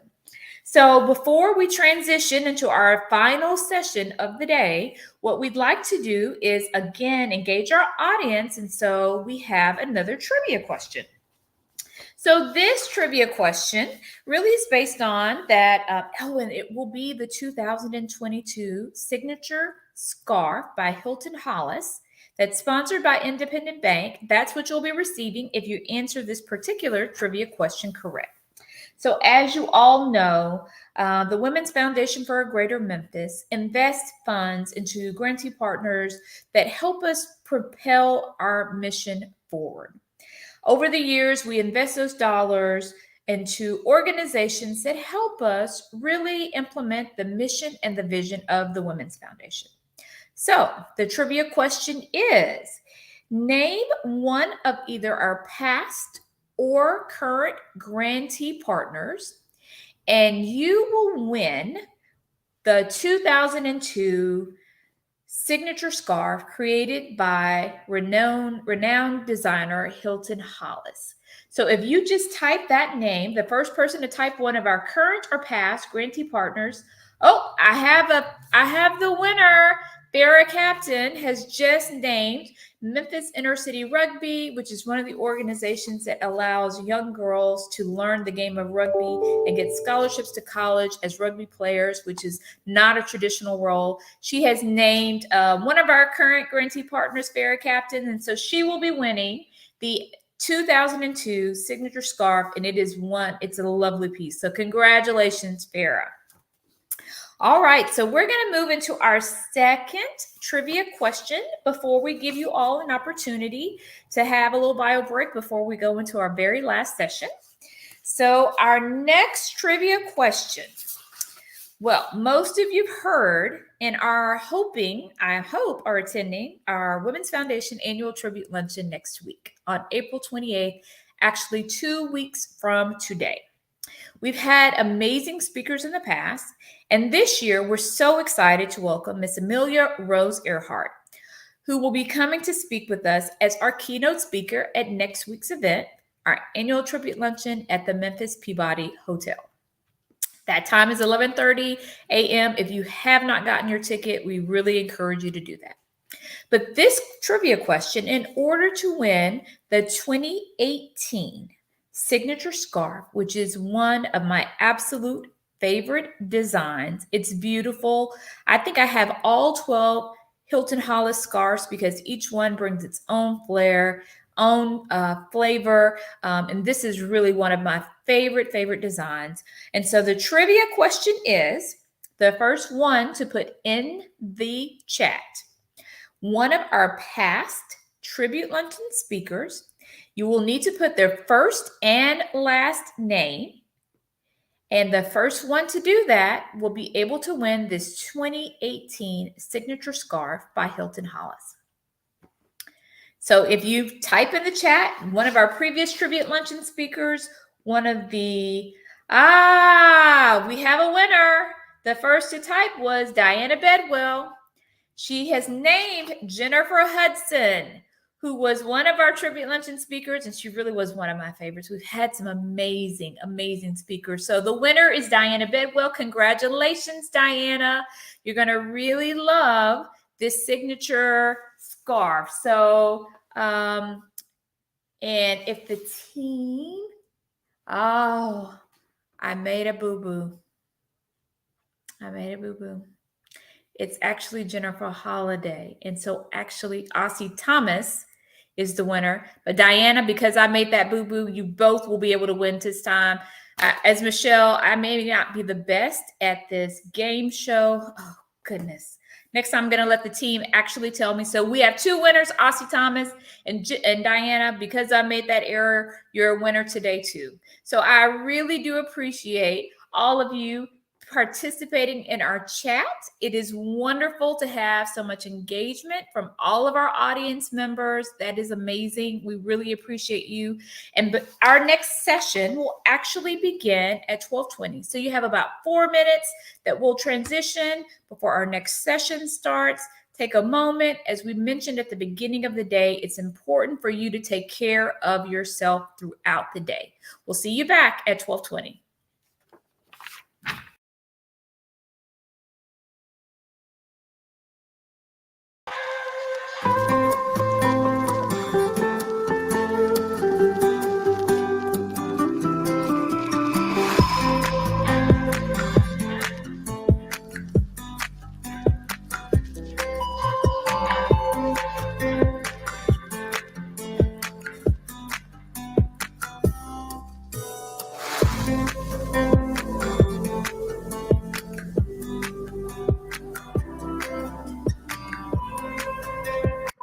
Oh, crap.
Welcome back. We're so excited to begin our very last panel session for today. And so I am going to welcome to the stage Gina Brewer, Carrie Jackson, Edith Kelly Green, and Victoria Ragland. And so Gina, I will turn it over to you. Hello, everyone. Welcome to our final session, Financial Planning for the Future. As with the previous sessions, when you have a question, please type it in the chat and we will get to those. We're going to designate the last 10 to 15 minutes of the session to questions. So type them in. Now, we have some amazing panelists today, and I'm going to take a moment to introduce each of them. So first, Carrie Jackson is a partner and the director of financial planning at Fish & Associates.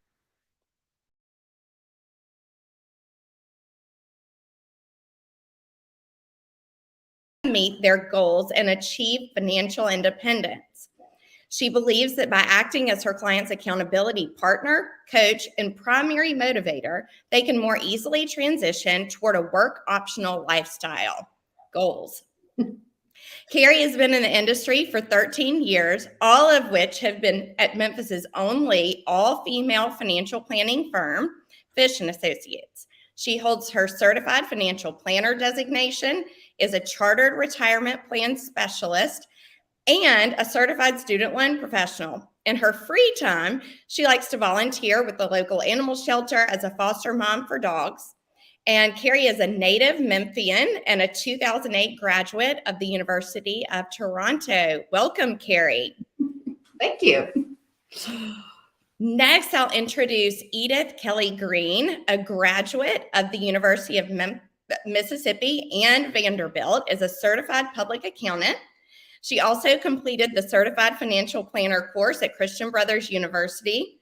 After a 30-year career at FedEx in various finance positions, including Vice President of Internal Audit and Vice President and Chief Sourcing Officer, Edith retired with no intention of doing anything else. However, she has 2 children who had entrepreneurial spirits and strongly suggested that the family invest in Lenny's Grill and Sub franchises, where they owned and operated 13 locations in Mississippi and Tennessee. Still the largest franchisee at Lenny's, they now operate 5 locations. Additionally, the KGR Group invests in various real estate initiatives and other restaurant brands. Edith is health conscious, a 28-year breast cancer survivor, and she serves on the board of Methodist Le Bonheur Hospital Health Systems. Having an interest in education, she was the founding chairman of the Ole Miss Women's Council for Philanthropy, which has provided over 160 full 4-year scholarships to Ole Miss students, including 2 that were endowed and funded by Edith. Planning for the future financially has allowed her to help create a level playing field by providing financial support for the education of women and minorities. Edith, welcome. We're so glad to have you. Thank you. And finally, I will introduce Victoria Ragland, who is a native Memphian, alumni of the University of Memphis and the Paul Barrett School of Banking at Christian Brothers University, and a 2019 graduate of Leadership Memphis. Over the course of her 22-year banking career, Victoria has mastered every retail banking position, from working the front line as a teller to developing and implementing training programs as a retail corporate trainer. Presently, she serves as the Regional Diversity and Inclusion Advisor for Pinnacle Financial Partners and the president of the Memphis chapter of NAWBO, the National Association of Women Business Owners. She also serves as treasurer for Memphis Merit Academy and sits on the advisory committee for the Women Business Center South. Victoria is very passionate about coaching, positioning, empowering, and advocating for women business owners. Welcome, Victoria. Thank you. Wow, we have some amazing panelists here, and these are bios after they've been shortened by all of our panelists. So welcome, ladies. We are so excited to hear from each of you. So I'm going to jump in. We'll start with you, Edith. What do you think is the biggest financial concern facing women, and how can they address it? Well, good afternoon, everybody, and thanks for joining us. And I do say I get a lot of questions about financial planning from my girlfriends, and I'm not a financial planner, so I know everybody on this show is going to take something away that's going to be helpful to the panel. You know, overall, women make up half the population and control about $22 trillion in wealth, which is about half of the wealth in the U.S. And by 2030, it is estimated that women will control 2/3 of the wealth. So we've got to get smarter about how we manage our money, because that's a huge responsibility, but it's a huge opportunity also. So the concerns that I see that women have, they're all over the spectrum. First, how do I live day to day and pay my bills And with the huge inflation rates we've got now, that issue it's much more of an issue than it was, say, even a year ago. But how do I put food on the table? What if I have an emergency? What if my car breaks down? Do I have an emergency fund for that? What if I have a serious illness? We're also concerned about how to educate our children, how to care for our aging parents, looking out for our own retirement. These are just some of the concerns that women have, and especially if you are a single woman, single mother. Women also outlive men right now by about 14 years. So if you're going to outlive your husband or your partner, how do I finance that standard of living that I've enjoyed possibly because of my marriage? So these are just some of the things I think women are concerned about. One of the concerns I think also is, it's not a concern so much, but we as women have a lot of doubt and lack of confidence.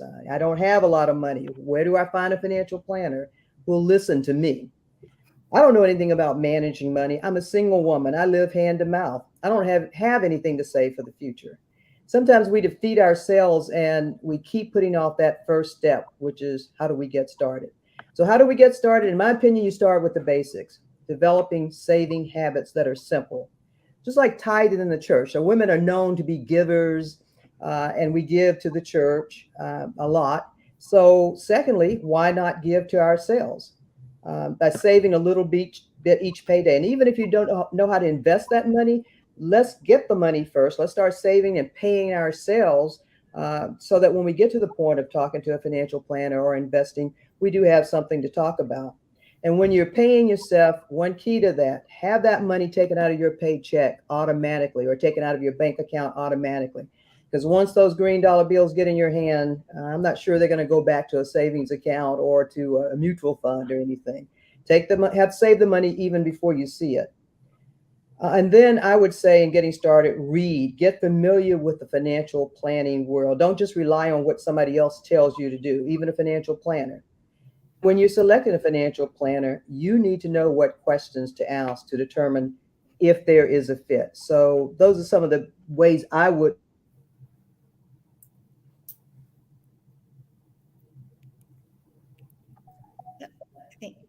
Okay. Thank you, Edith. Carrie, do you have anything to add? Yeah, from a planning perspective, some of the biggest concerns for women, whether they realize it or not, are that we live longer, we earn less, generally speaking, and our healthcare is more expensive. So I think, you've got to be involved in your family's financial decisions. I think it's less and less common the younger the person we're talking about, not to generalize, but,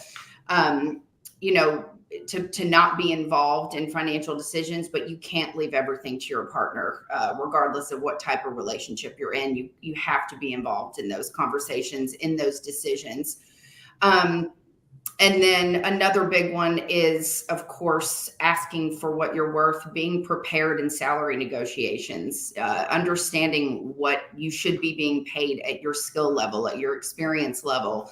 And where you live, of course, plays a part. We're fortunate to live in a lower cost, relatively speaking, part of the country, but you still should be prepared to ask for what you're worth and to go after jobs, even if you don't feel you hit every single item on the checklist. There's a statistics, I may not quote it perfectly, but that says that men will go for a job even if they're only 30 to 40% qualified, whereas women wait until they're 90 to 100%. And that's just, that confidence won't surprise you when it comes to men, but women should be just as confident. You may not hit those line items immediately, but that doesn't mean you shouldn't go for the job. But absolutely, I agree with a lot of what Edith said. You've got to pay yourself first, make yourself a line item in your own cash flow plan. You want to spend what's left after saving, not save what's left after spending. I love that. Victoria, would you like to add anything? just from listening to the responses, it's all so similar of what we see in the banking world, that most women are just overwhelmed with what seems to be the monster of money. Knowing where to start, how to position your funds, what type of accounts to open, what should I have at this point in life? And I think one of the major concerns is, especially in a marriage relationship, most women aren't active participants in the finances.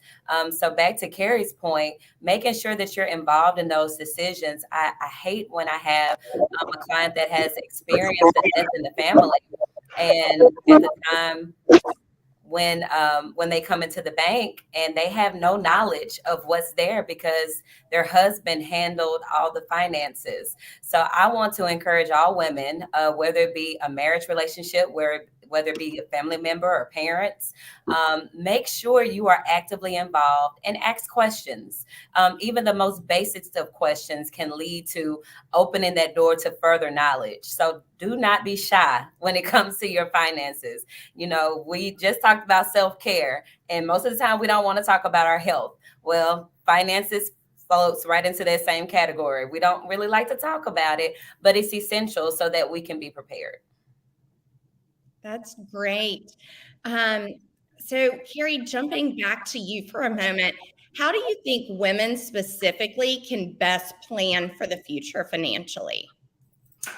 Yeah, absolutely. Well, in my opinion, the first step is getting educated. An informed woman is more likely to be a woman with a plan once she understands the situation. So obviously, I'm a huge advocate for working with a financial planner if you're able to.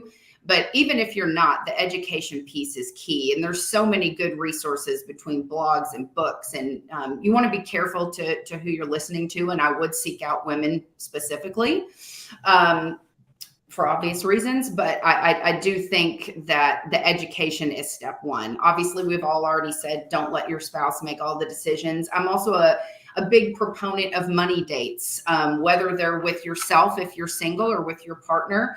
I think difficult cash flow conversations go a lot easier with perhaps, I don't drink, but perhaps a little bit of wine or bourbon, I'm told makes the conversation go down a little bit smoother.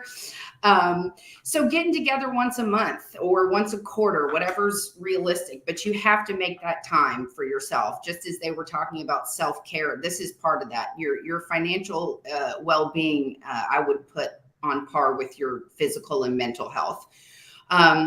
So if you do have a financial planner, make sure you're present at those meetings. Make sure you're asking questions.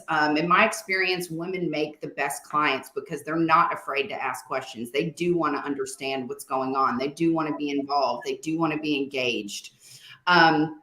I think it's important when you get further down the road, when you're starting to really save and invest, make sure you're looking at you and your partner as a whole. There's a lot of couples that like to separate their finances. I'm not saying there's anything wrong with that, but at least know what the other person's what the other person is doing, even if you keep separate bank accounts, separate investments, whatever the case may be, because you're a family, you're a unit. One that I like to recommend is that people save separately for future healthcare costs. A lot of people are underprepared for how healthcare is going to impact them in retirement, whether understanding how Medicare works, if they're eligible for that, which, government employees, notwithstanding, most people have to deal with that system, but also understanding what's not covered, what's out of pocket. That is going to be a huge part of your budget once you get to a work optional stage of your life. So because that's not most people's favorite place to spend money, I recommend that people save separately for that. Save for the stuff that you need to live comfortably, the fun money, and then save for healthcare. And then I also am a big, obviously, proponent of diversifying your investment in tax bucket strategies. Have different places to pull from. The IRS is going to take enough of your money. Try and keep as much of it as you can. And by diversifying, if Big Brother is listening, I have no problem with the IRS. It's just that you know how it is. They take enough of your money. So keep as much as you can. And you can do that by making smart investment and tax decisions. So again, getting educated, money dates. Don't forget the healthcare. Don't forget spousal planning when it comes to Social Security. If you're both eligible, there's a lot of ways to leverage a lot of dollars out of that system. So those are just some, I could go on for hours, but I won't because there's other panelists. So those are my top tips. Thank you, Carrie. In an earlier session, in the first session, the places you will go, taking a career break and leaning back came up as a topic. And it's one that has a financial impact on women when they do that.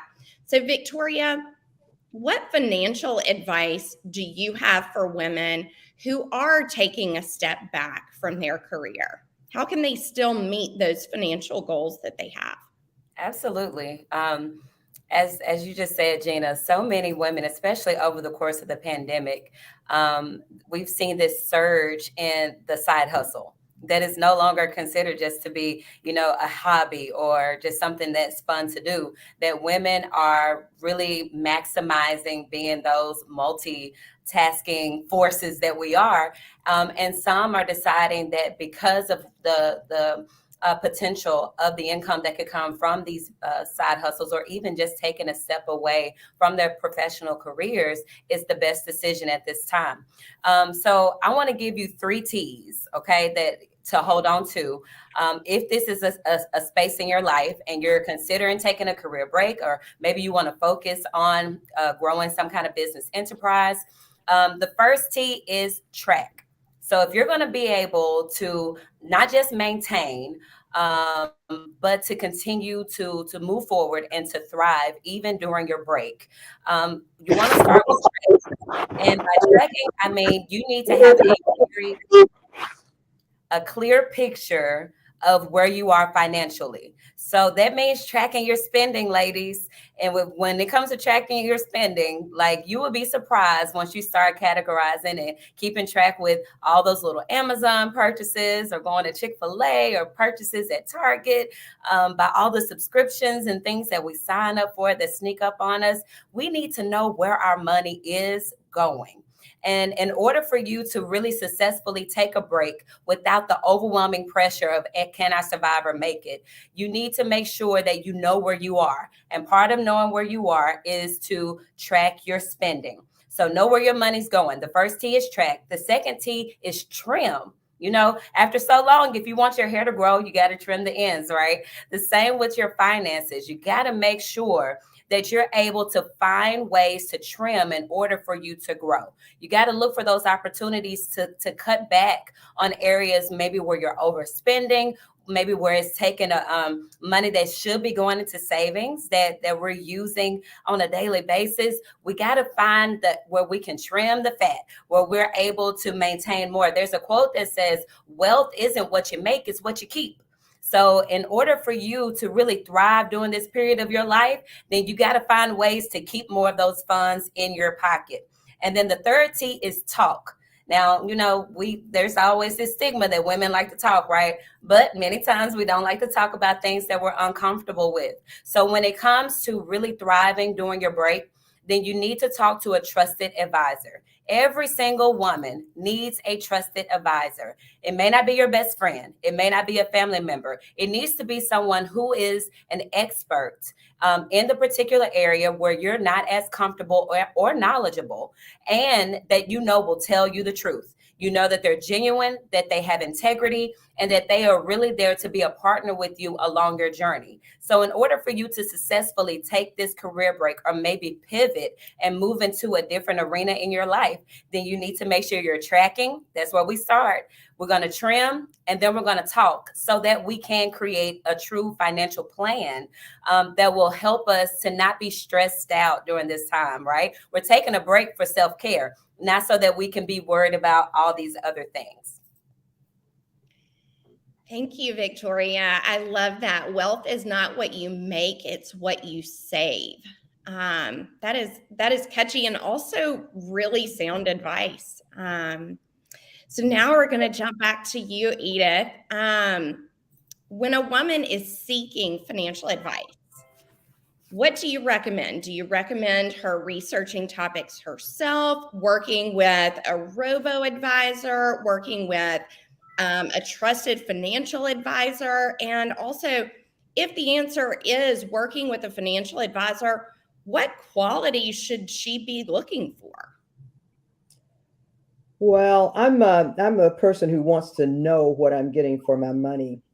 I like numbers, and my last name is Green, which is the color of money. So I'm particularly akin to knowing what's going on.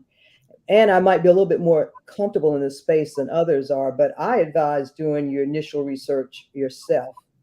Now, back in the 90s, I took I don't know, it seemed like a 3-year financial planning prep course, but I think it was like 6 weeks to know, because I wanted to know what I was what I should be getting from a financial planner. I didn't plan to take the exam, and I haven't taken the exam, and I didn't plan to do my own financial planning, just like I don't do my own taxes, but I wanted to know how it was done. Now, that's probably a little bit overkill in terms of doing your own research. But there are a lot of books out there too. Some are pretty deep books, but others are pretty simple books. And right now, I'm gifting a book to many of my friends and family, and the book is called The Automatic Millionaire.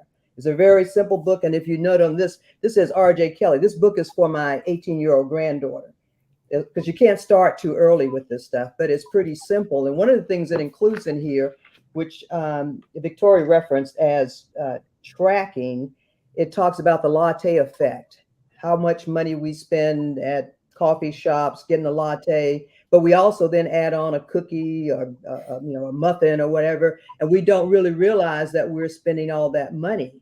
But it's a very simple approach to money planning. So that gets you familiar. And I think because the book is simple, it will make you more comfortable with the financial planning side of it. So as you can see, I prefer doing the research myself.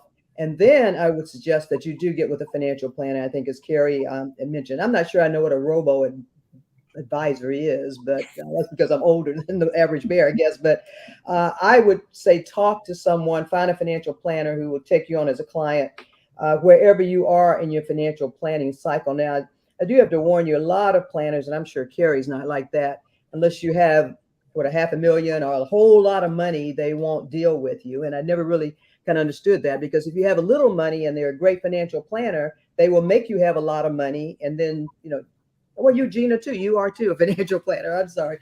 But I would say do your own research and then get yourself a financial planner, someone you can talk to. In terms of what traits do we look for? Again, there's got to be some kind of connection. You've got to have confidence. I think you want to get a referral for starters. But here again, you can do some research on the front end, what questions to ask, and know what you're looking for. And don't be afraid to walk out and say, hey, this doesn't work for me, or it doesn't work for me anymore. But do your research on the front end. Know a little bit about financial planning yourself. Don't go in with a blank stare. And I know Carrie said, as women, or someone said, we ask a lot of questions. Yes, we do. But sometimes I think when it comes to money, we may be a little shy about revealing that we know, other than counting the $10 bills, we know nothing. We don't know as much as we think we should know. But if you got a financial planner, you're going to be paying that person. So don't be shy about that. But if you do your research on the front end, I think you'll walk in with a lot more confidence and in terms of asking the questions and managing your relationship. So there you go. Thank you, Edith. I love that. So now when we talk about financial planning, a lot of that is setting goals and working towards those goals. But I don't have the same goals that I had when I was 25, now that I'm 30. So ladies, let's talk about how those financial goals change over time. And Carrie, I'll start with you. How have your financial goals changed over time? Well, I'm also 30, so I don't have that much time to reference. No, I'm just kidding. Well, when I was in my real 20s, I was very concerned with survival. I know a lot of people, and especially when you're just starting out, and I graduated in 2008, which of course was a chaotic time to get out of college. But a lot of people start out living out paycheck to paycheck, not knowing, much of anything. Should I participate in my 401k, et cetera? And unfortunately, financial education, although it's readily available if you seek it out, it's not proactively dispersed. It's not in a lot of education systems. It's not discussed in a lot of families. So for me, it was really just about figuring out how to budget, making sure I could start saving something. And that would be, if no one else hears anything else from me today, my biggest advice is to just start, whether that's $10 a week or $25 a month. Whatever you can afford to do is enough, regardless of your age or your salary. Just start. As I've gotten into my 30s, I just entered my 30s. My goals have changed. Of course, I'm more career focused. I want to make sure that I'm saving as much as I possibly can. I pay more attention to where my money's going, both from an underlying investment strategy as well as taxes. Making sure that I'm not living beyond my means is an important one. And I personally am single, but one of the biggest, I think, components of a financial goal in your 20s or 30s should be to find, if you're looking to be in a partnership, to find a compatible partner from a financial standpoint.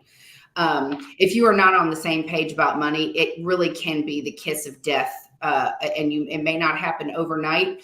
But if you think your current partner is going to change how they are with money, there's a chance, but it's unlikely. And if you guys aren't on the same page about your finances, then I would think very seriously about how that's going to shape up how that's going to turn out over the rest of your life. It can be very problematic. So those are just how I've approached my goals. But again, it's just the most important thing you can do, and understand your employee benefits. What's your employer putting in your 401k for you? Do I qualify for a Roth? If so, how do I set one up? There's a lot to be thinking about. But again, going out and seeking out those educational resources is a great first step. Great. Victoria, what about you? How have your financial goals changed over time? My goals have evolved. So the same way I have grown and evolved, so have my goals. We all grow up with this picture in our mind of what we would like to accomplish, whether it be, buying a house or buying your, first car, or paying off debt, or traveling the world, and all these major things. And what I have noticed is that the more I am intentional about these goals, and I keep the picture in my mind, then it helps me to be more disciplined. And I see it evolve. I see it expanding from just, you don't want to just set a goal of buying a house and then you buy one and it's like, okay, well, what's next? But it's really being able to have more of that dream come to a reality. There's a quote that says, be clear about your goal, but be flexible about the process of achieving it. So what I've noticed is that as I'm evolving, my process of achieving the goal has changed. As life has thrown all these curveballs, or as I have gone through different phases and become more educated, then I've learned. I never forget, there was a time I was teaching a financial literacy class at my church on budgeting. And at that time, I had never really did a budget for myself personally. So it really made it uncomfortable for me because I can't teach this if I'm not living it. So I started budgeting, and I said it before that congregation that I'm going to purchase a home. And so I started putting realistic steps in place of what I knew I needed to do in order to make that happen. And then the next year it was a reality. So I was able to come back and say it happened. And so I think for anyone that's listening right now, being able to set those, to start with your dream. Sometimes we get older and we stop dreaming. We stop allowing ourselves to be imaginative. Guess what? It's still possible. It can still happen. You just have to start with the dream and then start putting those goals in place so that you can actually manifest it. That's great. Edith, how have your goals changed over time? Well, just a few things. Like many probably people on this call, when I came out of college, I would say I started in the hole. I had to buy furniture, had to buy a vehicle. Now, a lot of folks get that given to me as given to them as college graduation presents. but that was not me. So I was in a minus situation. So initially, my goals were to kind of pay those bills off, not to do anything extravagant, but try to pay those bills off. And then getting married and having children, the goals change, I think, particularly for women. And also as a breast cancer survivor, I would pray to see my kids get through college. That would also be a financial goal at that time, to be able to afford to send them to college as well as to see them graduate. And then goal became early retirement, and I did retire from FedEx when I was 50. That doesn't equate to being 30 now, but you all figure out that math.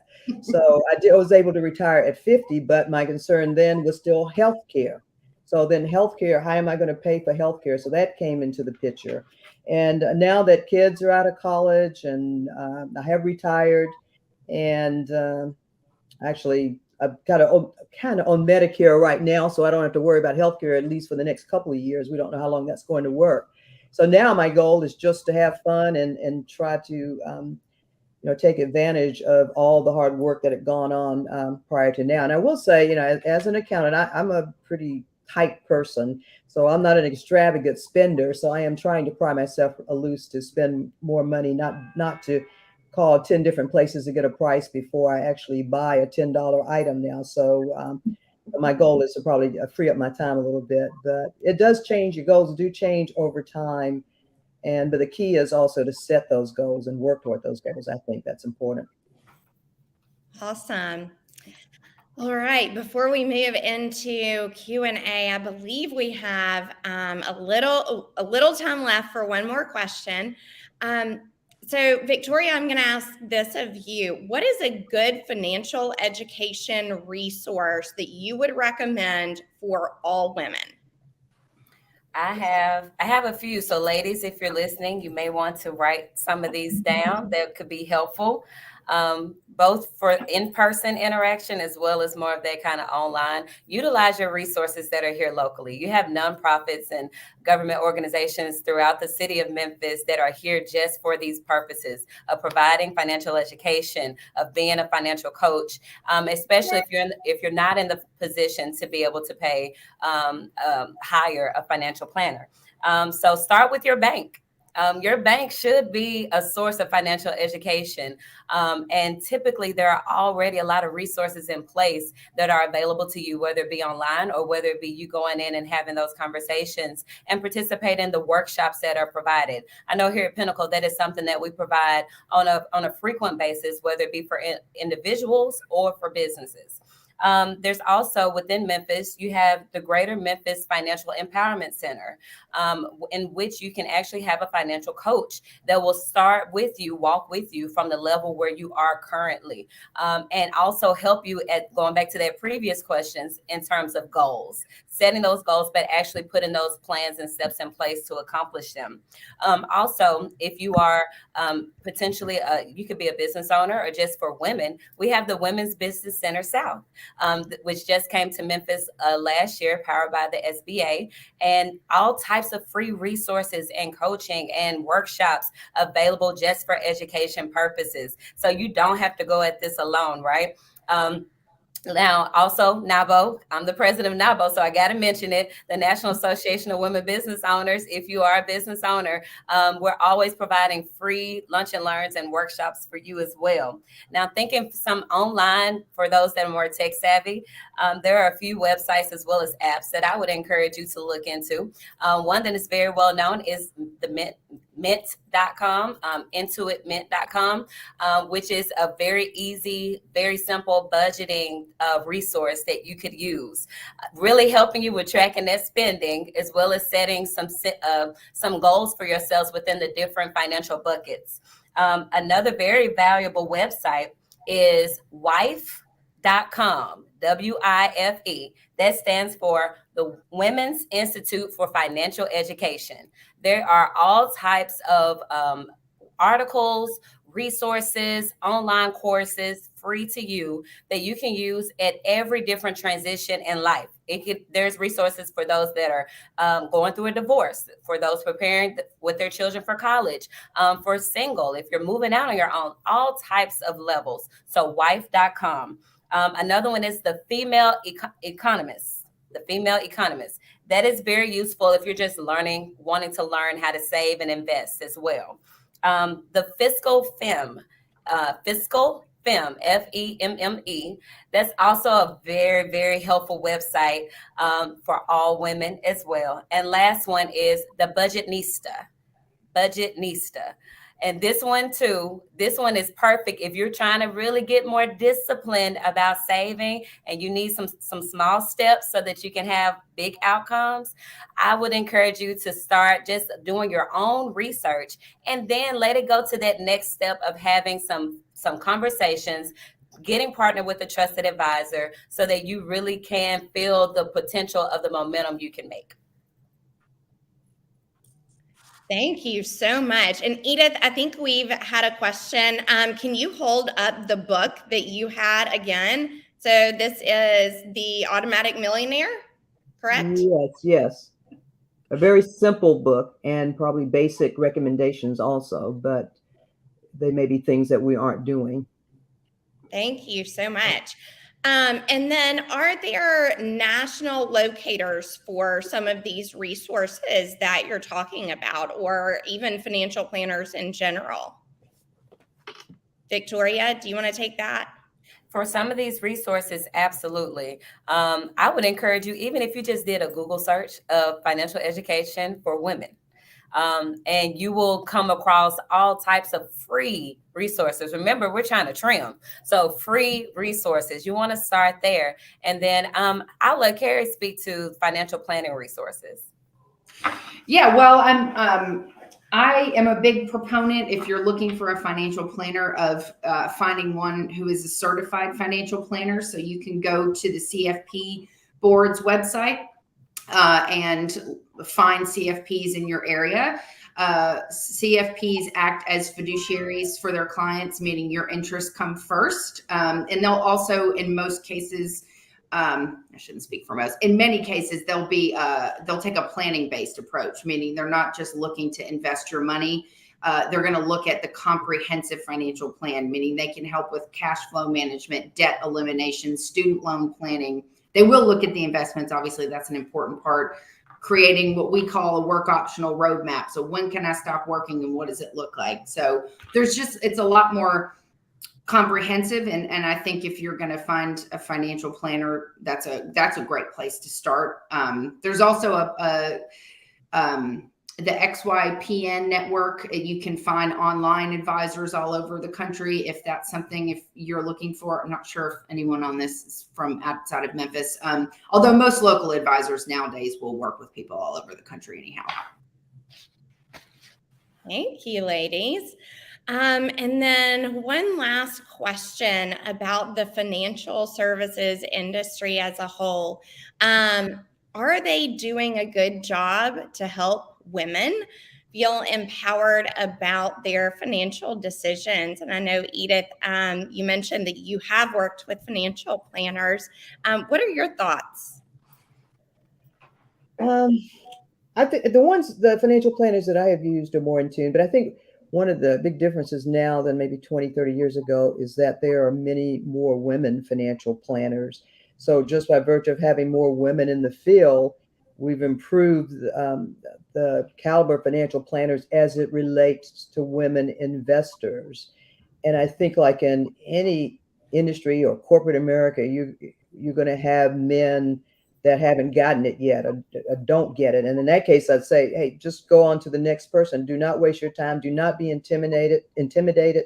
Do not be insulted, because there are a lot of certified financial planners who are women right now. So if I gave it a grade just based on my limited exposure, I'd say maybe a B-, but there is improvement coming. The improvement in large part because we have more women planners. And I'm sure Carrie would say this, when I was interested in knowing that it's an all-female firm, caters to females. And I think that's a great thing. I'm not sure how old your firm is, but I know that hasn't always been the case. It's been a male dominated. But women, don't be intimidated. It's your money.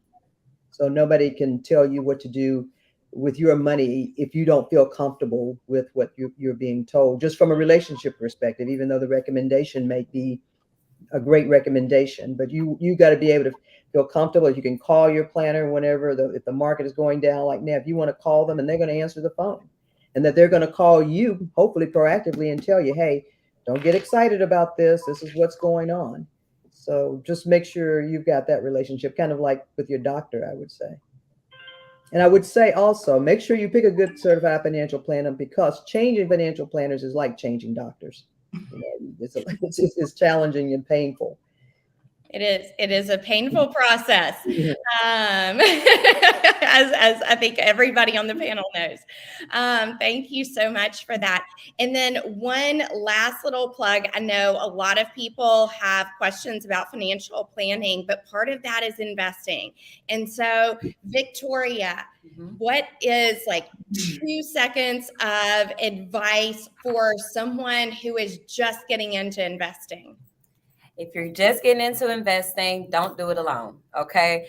Do not invest in something you do not understand. There's a lot of information online, but at the same time, it is your money. So at this point, we cannot afford to lose it. Now is the best time to start. You want to start early. If you have children, you want to get them acquainted with starting early. There are a lot of programs in place for children as well to educate and to teach them how to invest.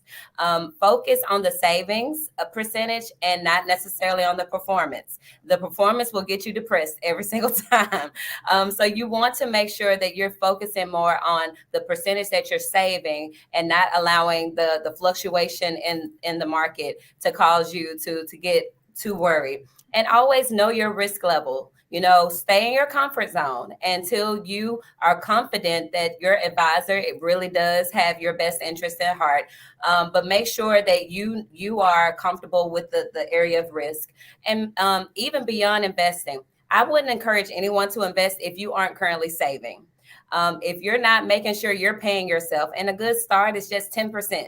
10% of your income, we say 10% for tithing, 10% pay yourself. You want to start with saving, work your way into investing, because if emergency happens, you can't always tap into the investments, but you can have your savings there in order to be that cushion that you would need. And the very last thing I would say is just make sure that you are always curious. Ask lots of questions and get into the circles, into the rooms, into the environments that will always feed into your curiosity, that will get you more information, as well as make you feel more empowered that you do belong here, that investing can be an avenue for you to enter into that wealth, and that where you are now is only the starting place. You're going to be so much better in the end. So just stay encouraged and stay curious. Amazing, ladies. I think we have provided an incredible amount of information to our audience in a very short period of time. So thank you so much for your contributions. And I believe we will wrap up our leadership symposium. And I'll turn it over to you, Shantae. Thank you. Thank you. Thank you, Carrie. Thank you, Edith. Thank you, Victoria. And thank you, Gina, for moderating an absolutely phenomenal session. This was so much information to take in. And please know that we have captured a lot of it in the chat because there were so many great resources. Each of you gave us nuggets that I think have been helpful, even in thinking about you spend after you save, doing your research, how important that is, relationships, being very curious and asking lots of questions. And that's how we stay on track to get to where we want to get in our own financial goals. So I'm so grateful to each of you. Thank you so much for taking time out of your very busy day in order to support a phenomenal leadership symposium. You guys helped wrap up a phenomenal day. And so I'm now going to transition us to our last speaker of today, which is the incomparable and our fearless leader, Miss Ruby Bright, who's going to close us out for our session. Thank you so much. Ruby, you're muted.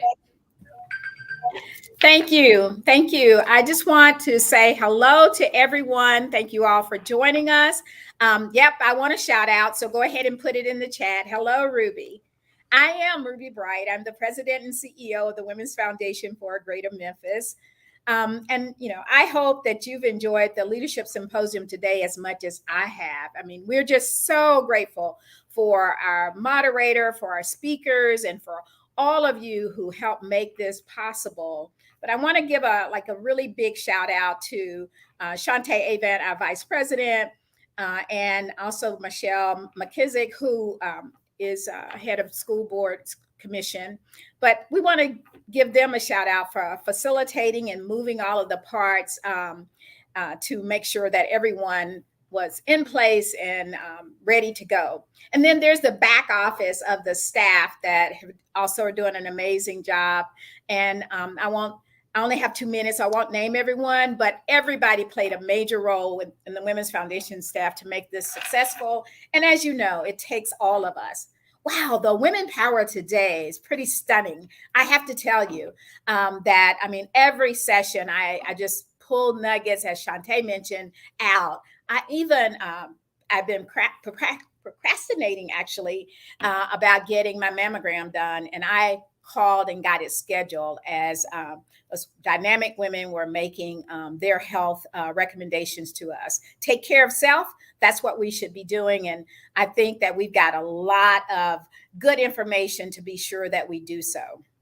I want to appreciate our board of directors. All of this can't happen without them and all of the support that they provide to the Women's Foundation. This event, our Leadership Symposium, actually kicks off our leadership and luncheon events in April.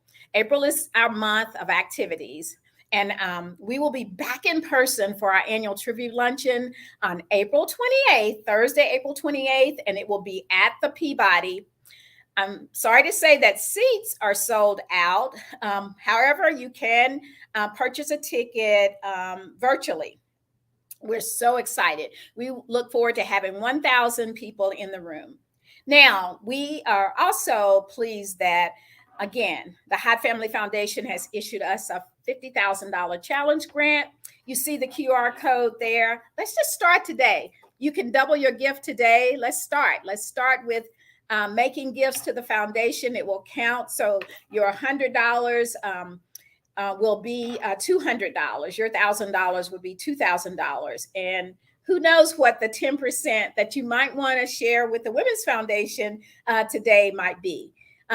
Thank you for supporting our work to reduce poverty in our poorest areas in the community. Thank you for helping us uplift leadership and then encouraging philanthropy throughout for women and children. And I also want to give you all a challenge today. Just another challenge. Let's say it's the Ruby Challenge. I challenge you to please take 60 seconds and pass on one of the wonderful things that you've learned today. Ignite the spark that you've got. Put a torch over there and spark it up for someone else, and then ask them to pass that along. What we've gotten today, these women have shared with us unconditionally, opened themselves up and shared everything that they've done to be successful so that we might be able not to have to hit some of the pitfalls that they've felt. But if you do, you recognize that that's part of the journey. That's part of what will happen as you go on to this journey of success. Again, I want to thank you. I want you to please, please, please join us virtually for the annual tribute luncheon. Namesake personified, Amelia Rose Earhart is going to be our speaker, and she's looking so forward to picking up and building on what we've learned today, what has been shared today. Women helping women. We can do it. And together we will stand, and Memphis will be better for that. So please, if you want to make a gift today, please do so. And please join us for the luncheon. And my challenge, please share with someone today the nuggets that you've learned. Ignite the spark, pass it on as a gift today. You received a gift, now give that gift back to someone else through learning and sharing. Finally, please enjoy the rest of your day and celebrate you.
Thank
you.